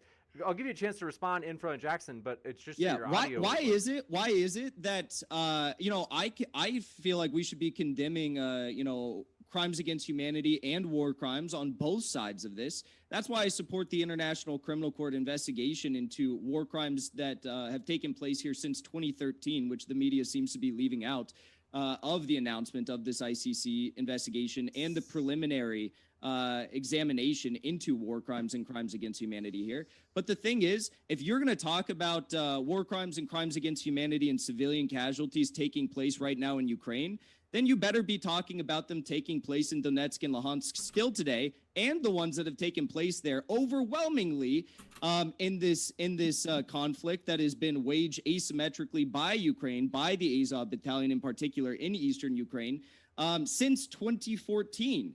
People seem to leave that out. Yeah, wait, can So we all agree that that would be a good idea then? I think that Russia should pull its troops and respect Ukraine's sovereignty. And then after they do that, we can have an independent investigation to see if there were any human I would rights abuses actually. committed. There's The two things. 25th of They didn't February, start anything. protesters They didn't blocked the start Crimean anything. parliament Who started and this, expressed Destiny? their will to be independent. So that was Destiny, before the wait, that's Russian not even on invasion. topic anymore. You're still according rambling to to the put the. preliminary examination led by the International Criminal Court. Who launched the first war crimes and crimes against humanity here in this conflict? I want to actually address two things. Oh, that was a question for Destiny. But I wanted to. Can I Because agree he with made you? a I'm trying to. statement. That was a question for Destiny. Jackson, I want to agree with you. Destiny, Let me- who did it? Can I? Not, okay, I won't agree with you then. Okay. Destiny, who did it? This is so fucking do you dumb. even know what the first war crimes or crimes against humanity committed here were?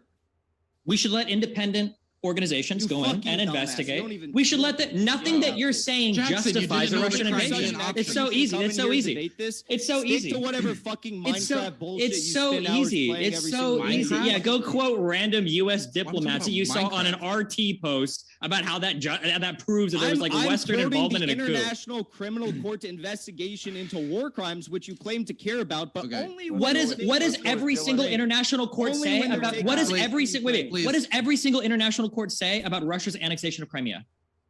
What does the you're international No, no, criminal no, let him court answer. say? Let him answer that. Let him answer that. Let him answer that. Let him answer that. Oh, Pivoting. that's a great question. Pivoting, That is a Steven. great Pivoting, question, Steven. Who Destiny. recognizes the Russian annexation of Crimea? That's a great question, Destiny, because the International Criminal Court has said that the crimes against humanity and war crimes Oh, he doesn't. There started we in go. this He conflict doesn't have an answer. were from There it is. Ukraine. That's a great point. Because you that they pivoted, started Destiny. all of it. There it Dylan is. has First you something- said he was Dylan, quoting a you're random on journalist, There. and then he I would- quoted the international court, and you Fucking fucking joke. pivoted like a pussy. Pivoting Hey, pussy. absolute pussy. Hey, James. Anglo- Let Dylan go. Dylan Pivoting wants to say pussy. something. Let Dylan speak. I've been attempting to do something dastardly, and that's actually agree with Jackson for a second. And I actually do agree that there have been a lot of war crimes actually committed in Donetsk and Luhansk. And one of the biggest issues I'd point to specifically has to do with water security. I believe it was UNICEF that wrote a report about water security issues in there caused by the war. It's just, I don't believe the best way to deal with human rights abuses on either side is to expand the conflict, because now electricity, water security, all these resources are now going to be even harder to come by in not only Donetsk, Luhansk, but in the rest of Ukraine as well. We've already heard about like reports in Yes. Mariupol and Let's move into the next report. Yeah, I'm trying to agree with Jackson. We already heard about reports in Mariupol and other locations about critical civilian infrastructure being undermined. And so Yes. the best thing to So- do, well, So, Dylan, I have a question back for no, you. We- I wasn't I do done. hate Took to- Mariupol in No, no, no, 2015. Hush, Hush, Okay. shut the Too fuck many up for a people, second. too many Shut the people. fuck up. Sorry, I do So, want to do this. I wanna Destiny, do I have a question Infrared back for you. rising. Hold on, Because we have so Oh many no, are questions. you like an I infrared agree with you. I synth? agree This is with you. So why is it? Plummy Why is it that guys, James, I mute keep him. doing this, but we have James, so mute many him. questions from the chat. Plummy 005 says, how long does a group of people need to live in a land in order to have a claim to it? People say that the Russians in Ukraine were imported there 200 years ago, but we can say the same for any group I of follow people many going people. back enough. Good for you, Destiny, buddy. who took Mariupol in 2015? Your mom. It was the Azov battalion, you fucking idiot. Just because they're not the Holy majority shit, of the they armed were forces. involved in one Dylan, military Dylan, operation. That's crazy. Of a whole city? Of a whole Dylan, city? you not think it was Of a a good whole thing city? for Vladimir Roy. Putin? And you're saying they're marginal? I can't hear you, Jackson. one- It's impossible. This one coming in from Dylan, Jackson. Do you have something? yeah, no, I agree with what Dylan said. I condemn war crimes, crimes against humanity on both sides. Yeah, and I think they should be investigated. People should be held accountable. We have to recognize though who started this, and you made a good point about that. The thing is, though, do you not give any credit to Vladimir Putin for trying to get everyone to adhere to the Minsk Accords for years and years and years that would have brought an end to this brutality? Nobody About adhered to Ukraine? it. It was violated on both sides continuously. That's why the second set didn't even get signed. Who violated it first and who expressed an And unwillingness both to sides implement say it? both What sides What the violated. fuck? What the fuck is Haz saying?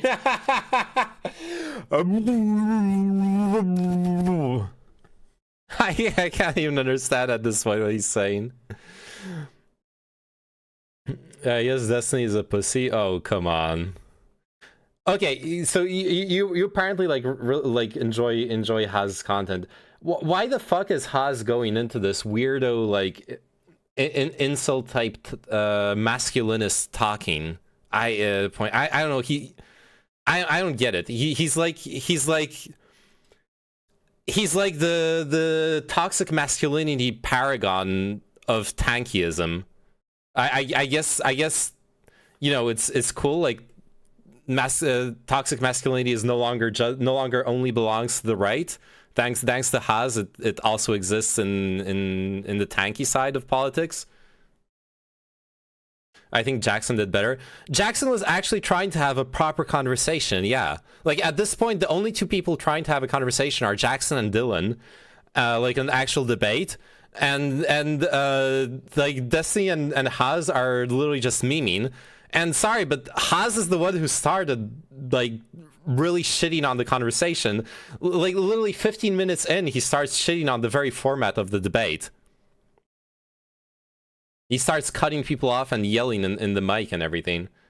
Unwillingness to implement it. Ukraine literally said they had no intention to implement it despite signing it. It's okay. This one coming in from, thanks for your question. Pivot Cyroy says, question for Infrared and Hinkle. If this unjustified invasion was done by Russia to protect the people in the Donetsk and Luhansk regions, why does Belarus have details for invasion for Moldova? Oh no. Belarus. Based on what evidence? Show me the evidence. That's actually from Belarus. Lukashenko, he showed a map on screen during a speech, I think 2 days ago, where it showed invasion plans from Transnistria specifically, not Moldova. They could be contingency plans. How do you know those are invasion plans? Those could be contingency plans in case the events change. Maybe I have no clue. I mean, so listen, yeah, that seems to be a development that we are either not aware of or don't have the intelligence to answer completely. You know, I'm not gonna be like if we test Putin and Putin turns out to be. I don't have Twitter, but I saw Destiny tweets and he's an asshole, not just the Haas. Oh yeah, Destiny's Twitter persona is horrible. I fucking hate it. Destiny's Twitter persona is so fucking nerve-wracking. I fucking hate it too. He does sometimes like bring up good stuff on Twitter. I'll be honest, I follow him on Twitter, and sometimes he does bring up good stuff. But whenever he feels like reactionary or trolly, it's a shit show. I hate it. That's probably one of the few things I'll be able to agree with you, CPAD Whiskey. Next debate should be Dylan versus Jackson. Well, then it would be an actual debate. See you, Komeister. Thanks for dropping by. Then it would actually be an actual debate. Like, Destiny can do real debates as well. But the thing is, if Destiny is facing someone who's acting like Haas is, Destiny will lower himself to his level. I've seen Destiny have proper debates and conversations. Like, that can happen too. But, yeah. Like a full-blown raging sociopath, and he continues on and does disgusting things at a grotesque level, then of course I'm not going to defend him or anything like that. But what we have to understand is that, and I thought this is where the question was going, right now it's not just about Donetsk and Luhansk. Putin is asking for, he's not even asking for Zelensky to step down or his, government to step down. He's just, Putin is just asking for demilitarization of Ukraine, which means removal of foreign weaponry. He's asking for no NATO membership ever, a guarantee of that. And he's also asking for, yes, the ending of the slaughtering of civilians in Donetsk and Luhansk. So those are what they're fighting over right now. And it's a very restrained peace What else proposal. is he asking for? He also made requests to the United States and the European Union during the negotiations before the invasion that they end nuclear guarantees for Eastern Europe and also pull troops out of Eastern Europe as well. That has nothing to do with the terms of a ceasefire and peace and withdrawing troops. Okay, that was prior to whatever happened. Yeah, but it was during it was still okay, but it was still part of the negotiation. But I want to no, wait, he's not going to He negotiate. can't finish a fucking sentence. I'm gonna stop trying, James. That's for the Americans and Europeans. That's not for Zelensky. Jackson saying he's not going to the negotiating table. Go ahead, Dylan. Okay, so the first thing I want to say is they are actually, Zelensky and the Russian government are actually negotiating. I follow right 100. I think they just actually negotiated. 100 tanky channels on YouTube, so I'm no fanatic. I don't know if that's going to be placed in places like Kyrgyzstan and Mariupol. I hope it is soon. I don't know when that's going to be implemented. They are negotiating, but that's ongoing negotiation process. I thought the question was broader about all the demands made of Putin's government up into this, but I did want to include that. I also do want to say that you said if he goes crazy, I would just say the attack on the nuclear facility tonight, which caught it on fire, is something I would be extremely concerned about. Okay, you don't know I'll answer that. So first of all, I wasn't finished. Let's cut both of you off. Lewis says, question for Infrared and Hinkle: how exactly is the RT network not misinformation and propaganda if it is literally Russia Today? Quote. Sure. Today, because they said it confirmed. Because whenever we ask people for concrete instances, whenever we ask for concrete instances of misinformation of what we report from RT. And in our recent reports, we have get nothing. Nobody's ever able to come up with any actual instance in which they're lying. Destiny fucking soyed out and raged when he saw me fucking cover RT. What?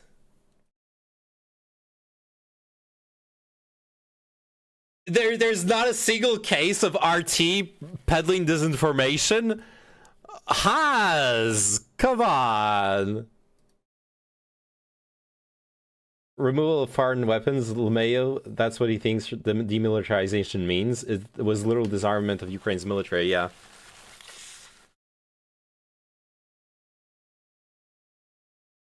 So yeah, everything from the West is propaganda, but oh no, RT, they never lied. Come on. They never lied. Because they were covering the humanitarian situation where 50,000 had to be evacuated from the Donbass, and he literally lost his shit and fucking he started soying out and started crying a little bit. He started soying out. Because this is misinformation. He wasn't actually able to point out why it was misinformation or what lies RT was telling. Keep these questions coming. Yeah.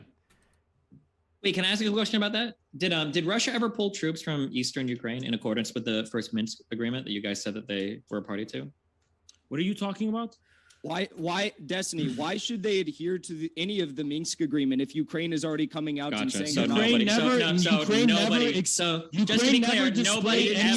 to the Minsk agreement. Nobody ever adhered to it. Nobody ever adhered to it. This is why they were a monumental These signatories to the most recent Minsk agreement. James, what's the next question? The signatories to the most recent Minsk agreement were between the Donetsk and Lugansk republics in Ukraine.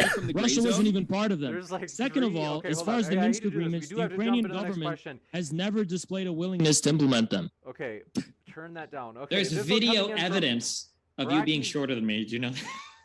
No, there isn't. Let's go. There literally isn't. No, there we go. Do you want to bet money on it? Okay, they said if the annexation of Crimea was justified, would the annexation of Texas and other territories justified during the Mexican-American War? The difference here is this is in our favor. The U.S. annexed Yo, chill with the links, Siparuski. They annexed the Mexican territories in an even worse way. Texas first declared its independence and then joined the U.S. in a similar way that Crimea declared independence and then joined Russia. Wait, were there international bodies claiming what you could or could not annex at the point when the United States was annexing territory in the western U.S.? What do you mean international bodies claiming what you can? When we say something is allowed or not allowed, usually it's because the West says it's not okay. Is that what you're saying? Because the West. All right, this is a really bad point from Destiny. Like Destiny should know better than Destiny should know better than making like the point. Oh, but was there a law saying it's wrong back then? Come on, like either it's wrong or it isn't. Just eat the whataboutism. Yes, the U.S. did terrible things. That's not the subject. Come on. This is such a weird way, weird argument to go down. Looking at things like the UN, like Russia's party to these organizations as well. Like, what do you mean? You can't say like, did the United States do something like illegal? The UN is not the 1700s or the 1800s. The UN when these international bodies don't even exist. It doesn't make any sense. The UN is not the be-all, end-all to the recognition of sovereignty. Destiny, did it adhere to international law when there was a coup against the democratically elected government before the Crimea referendum? I don't know what international law would have justified a Russian invasion. Can you fill me in on that? You know what? I actually. You don't have an answer for that. That's no. Hey, let me finish here. Destiny, do you need pass for gynecomastia? Because I think you're right. Shut the fuck up. Gynecomastia, Steven. I'm actually not surprised. I'm actually not Why am I surprised watching that this? Destiny didn't know the answer to that question because, again, his debate partner earlier on claimed that there was illegal impeachment even though it didn't even meet the legal qualifications of the Ukrainian constitution. So I'm not very surprised. Destiny, would you say that you're skinny fat? Would you say that you're a fat guy who's a little skinny? We have so many questions. I got called a liar though. If you call somebody, I just want to say that. Okay, did they get 3/4 of the votes? Let me respond here. I wanted to say something because Destiny, there's video evidence of you having very wide hips. Respond if he was called a liar. I do want to give him a chance to respond. I think he's going to the bathroom. Dylan? All right. Well, this one coming in from Chris Morlock says, Dylan and Destiny, do you deny that 4,000 ethnic Russian civilians, 80% of civilian deaths, have been killed in the Donbass? I mean, I don't know if I'm saying this wrong. Why do we keep using this, Jackson? This is like the RT propaganda. Like, did you know that like 83% of civilian deaths have come from Eastern Ukraine? Yeah, the civil war is in Eastern Ukraine. It's not like there are going to be Western Ukrainians killed in Eastern Ukraine. No, I don't understand. 80% were ethnic Russians. Yeah, because the majority of some of these places is ethnically Russian. Those are the civilian deaths. Why is Ukraine attacking a place where the majority are resisting them? Because right now there is a civil war there that is being funded and supported by Russia. They're trying to establish sovereignty in their own borders. Okay, Jackson, go ahead. So Ukraine can commit genocide then, right, Destiny? Jackson. That's a genocide. They're targeting and trying to erase the ethnicity of a certain group of people. Hold on, all right. More or less, yes. They're trying to eliminate the Russians. I have a response to Listen, this. Destiny. Hold on, Jackson, I promise I'll come right back to you. I know that. Hold on, just bear with me, Jackson. I understand. He's barely gotten to talk, James. This is ridiculous.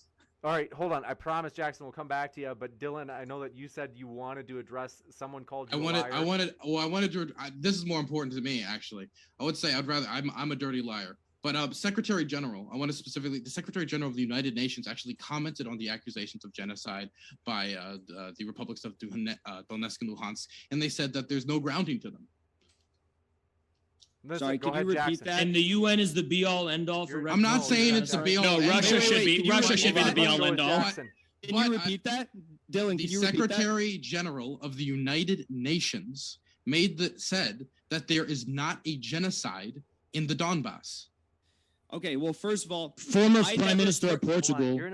Hey, let me finish. First of all, I never made the claim. Second of all, that there was a genocide. Well, I was talking about that earlier. Somebody did. Was it you or Haas? I didn't say that. Second of all, hey, let me finish because Destiny made an accusation earlier. He said, "Why do we keep touting these RT propaganda lines that 81% of the people, civilians rather, who are dying in the Eastern Ukraine conflict are Russians?"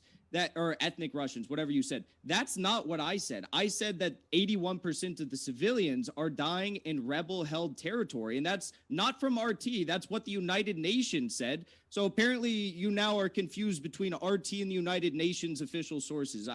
I'm confused as to just how serious you are about this debate. This debate has not been serious at all, to be fair.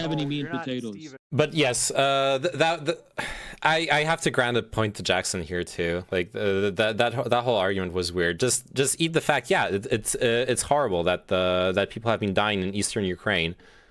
Serious about what debate exactly? Yeah, but like eat the point. It's horrible what's been happening in Eastern Ukraine, in the Donbass region, and it has to be condemned. It should have been condemned since 2014. But Russia is honestly mostly at fault there. Like, sure, there's some fucked up stuff that the Ukrainian government did, like outlawing the Russian language, not outlawing the Russian language, but like trying to force the Russian language out of use and stuff like that. They shouldn't be doing those kinds of things. But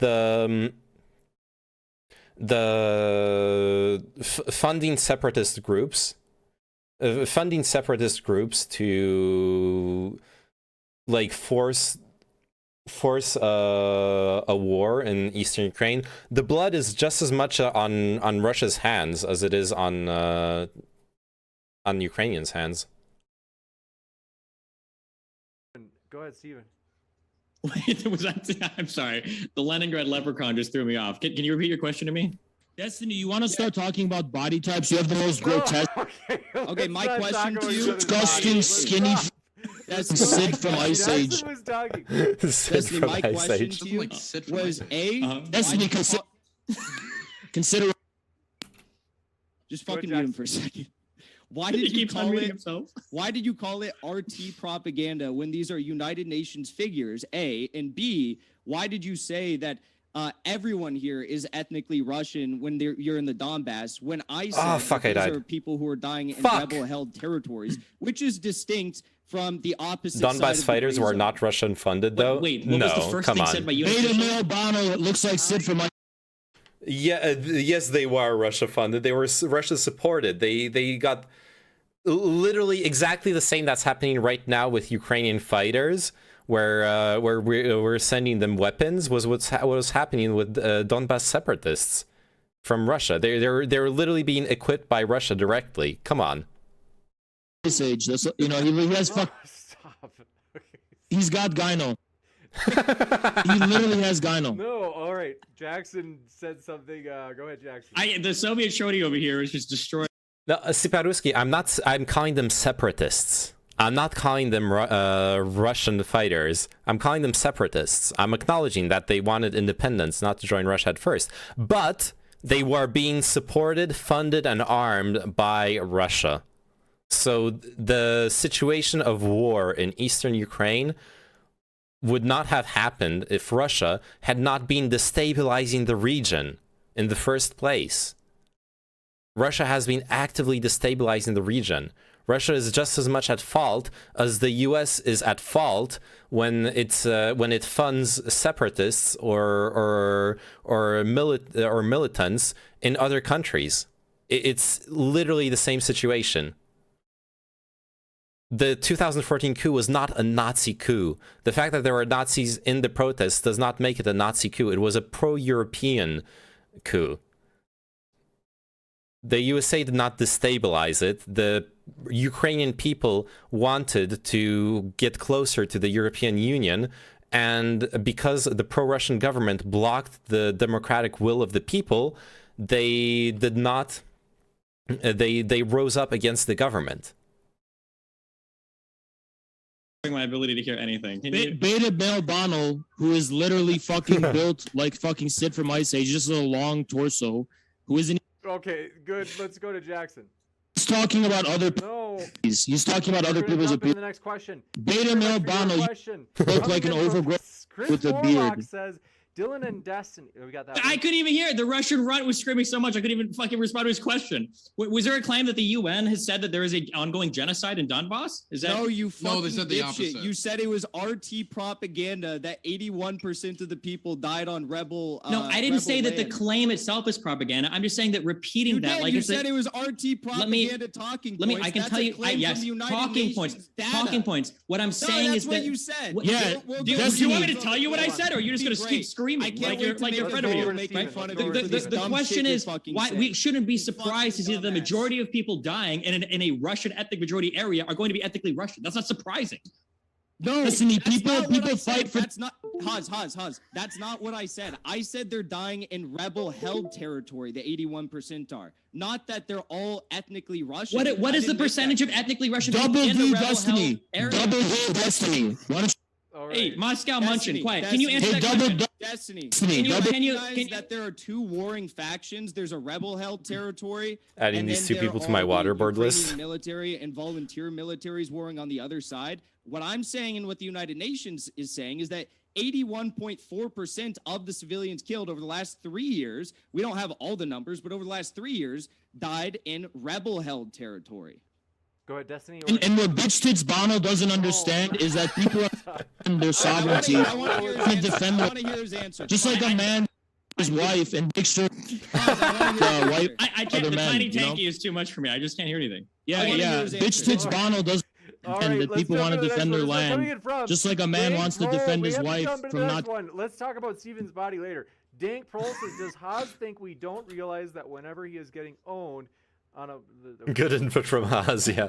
Okay, you're a beta male and you think getting owned is from a fucking 32-year-old StarCraft player who literally has nothing going All fucking right, going let's for him go in to the life. next one. Reed Yeah, yeah. Hans says, A does- fucking good night, 32-year-old Siparuski. grown man Let's StarCraft go player to with the next fucking one. gynecomastia.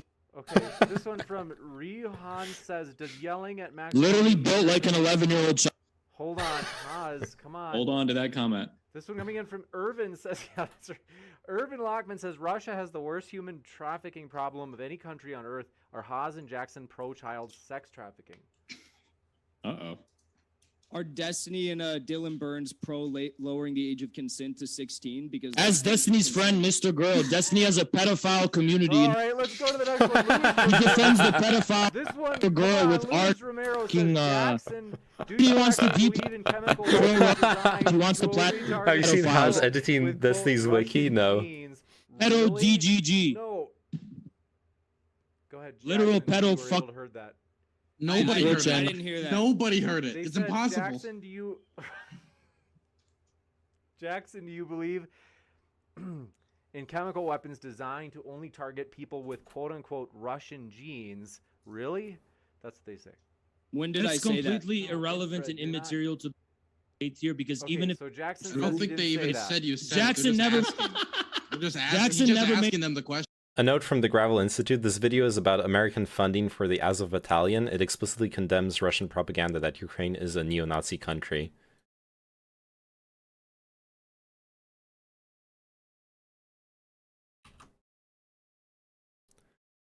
Milton Kitano, that's a classic, okay? If you look at... Fuck, I haven't had that happen. I'll check out the video, but I had a it's a fucking classic where someone links you like proof of a crazy claim, and then the proof they link doesn't say the thing that doesn't actually support what they're saying when you look at it closely. And not the country, but the government is Nazi-led. I think even Destiny and Dylan would admit that I never said that in the debate. And though they don't probably watch my streams, I can tell you I've never said that in my life. No, I Do you don't think- disavow when Haas said it? Then do you disavow the Kremlin Believe it or gremlin? not. He doesn't have to disavow it. He Do just you isn't making the disavow? affirmative claim. Do You you fucking bitch, disavow? stitch Bono, you little fucking No, bitch. no. You fucking bitch. Well, can I ask him then? Do you find the claim believable? You fucking. Okay. It's his wife. I think. By other here's what men. I think. I can't hear you. I'm sorry. Here's what I want to know if you support the How can I insult statement? What are you talking about? His child? This is exhausting. I think. How can I insult a This is the good part now. This is the good part. This is the part where they abandon all pretense at having an actual intellectual conversation. This is the part where it's just pure like bullshit insults and memes. his child? Go ahead, I'm Dylan. sorry you're so weighted down this debate, Jackson. I'm so sorry. I think that there are China and Russia at the United Nations have both expressed their concerns over chemical labs in Ukraine that get U.S. funding. There's several of them, but we don't really know what's going I've on debunked there, that, by the way. I don't think we can jump to conclusions as to what's happening there. Yeah, you can't jump except to for what conclusions 'cause Russia it's and China have bullshit. both said when they've expressed their concerns. Bitch, tits, Bono, deadbeat, bad destiny. It's not relevant at all. Rob, do appreciate your question. Cedar He's a Skyler literal says, what? 32-year-old. Says, 32. Hold on. And Just so let's- the audience knows what's happening, James is right-click muting him, and Haas is spam right-click unmuting so that he can keep screaming into the microphone. This is what goes Listen, into Destiny, Cedar, no! you can't hide. Fucking insane. You can't hide No, of knowing stop. and It is like pain it's of been- knowing no, and stop. Good night, you Superowski. can't pain with your friend. We all pain because Inbred Red, we need you to fucking shut the fuck up so you can finish the Q&A, you dude. know you're in pain, This Destiny. one coming in from. Okay. This is a thank you. So it's been so Bro, you long. called me the StarCraft 2 pro here, but you got like 400 APM This one smashing the coming in. fucking We have to go to the unmute next button on your one. This fucking is mouth. You can't hide the Just pain. Stop. This one coming. We tremendous. Take a fucking RSI, This dude. one- You gotta slow down. This one coming in from Cedar says, what are the panelists' thoughts on quote third? Is this a? I hope this isn't a troll. On third hole theory. No, that's okay. Never mind. Destiny, laugh through the Morlock. pain. Laugh through the pain of knowing. This one going for Chris Cock. Morlock. Wait, was that says- 3-hole Laugh- theory? Wait, what did that That's- have to do with? Laugh through the pain, Destiny. Go Stop, ahead. Laugh. No, the 3 holes, it refers to the tripolar vacuum left behind by the 3 nuclear powers. The United Kingdom, the United Destiny, States. you're nothing but a fucking And the block. Soviet Destiny, you have no That's fucking true. substance, no meat and potatoes. You hide behind your left. I can see the Hey, pain wait, in your wait, eyes, wait. Bono. I Can can I see the just say- pain in your can eyes. I- Just can I like just Let's say- see this- Can I just Dylan's say, got you a know who point. else doesn't have meat and your potatoes? child, Fuck. your child's in You know who else? Destiny. I don't know if I'm ready for the But boss. he's not like Go ahead, like you. Dylan. It's like You an know who Oblivion else doesn't 1 have meat and thing. potatoes? The Russian soldiers in Ukraine right now. Man, that's a lot of food shortage. Yeah, that's fake. Fake Prove news, it. dude. Okay. Prove it. Okay. Like just a Single quick shot. deep breath. I Okay. can't hear anything. That they don't have poop. This one coming in from. Show any proof. No, come on, Oz. How do you have so much energy? I like Stan. No, says- any does- proof.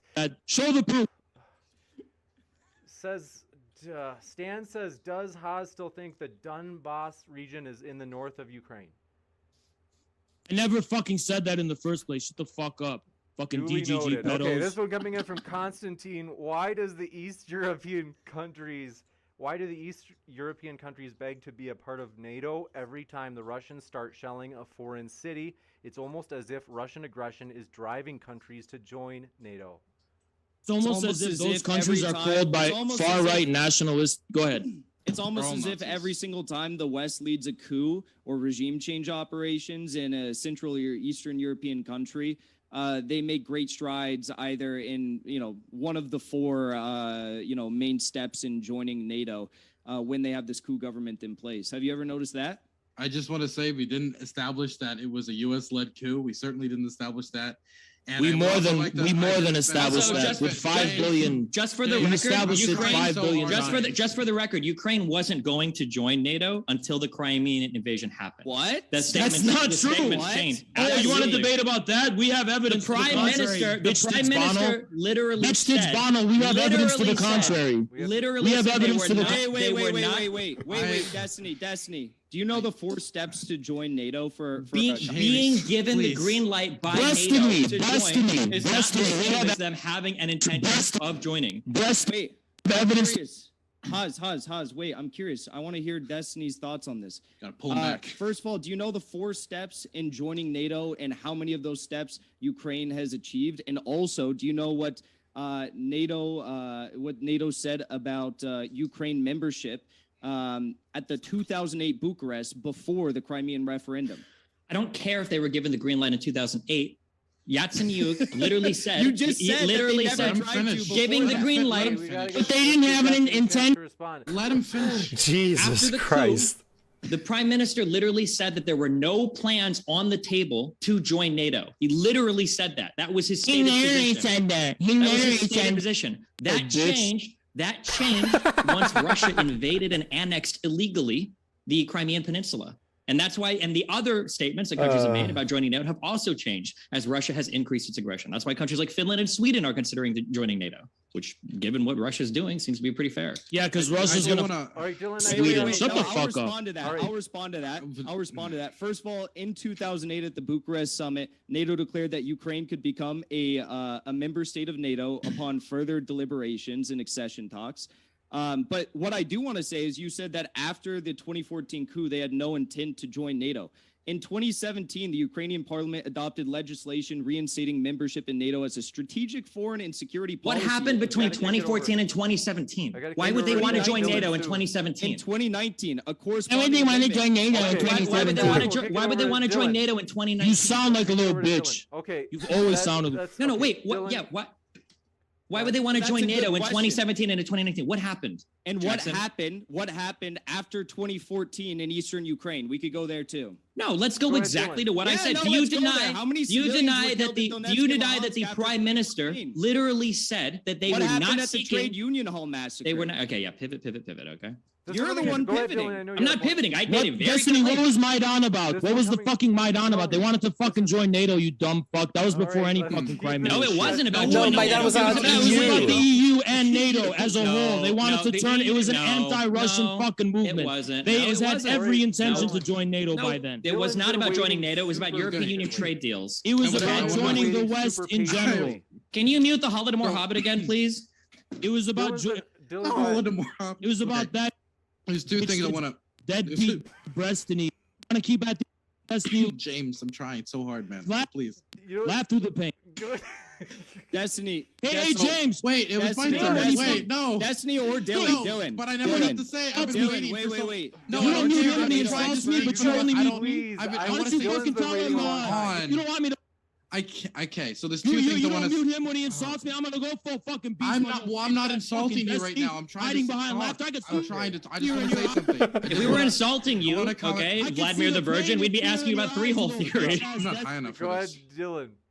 So, I could.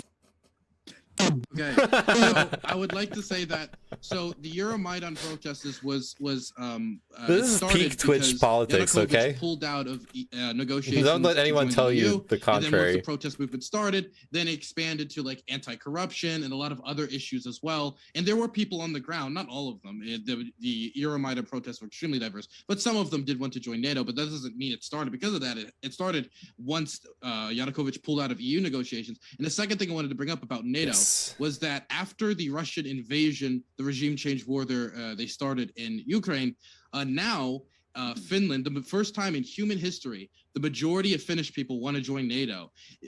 Putin has gifted NATO something. He has gifted them legitimacy in the modern age, where there was tons of people like the Finns who's like, I don't know about joining this NATO Why does it even thing." exist? Now, why does And it they're even gonna put exist? nukes in Venezuela. Good luck with that. Russia's gonna put nukes in Venezuela. Good luck with it.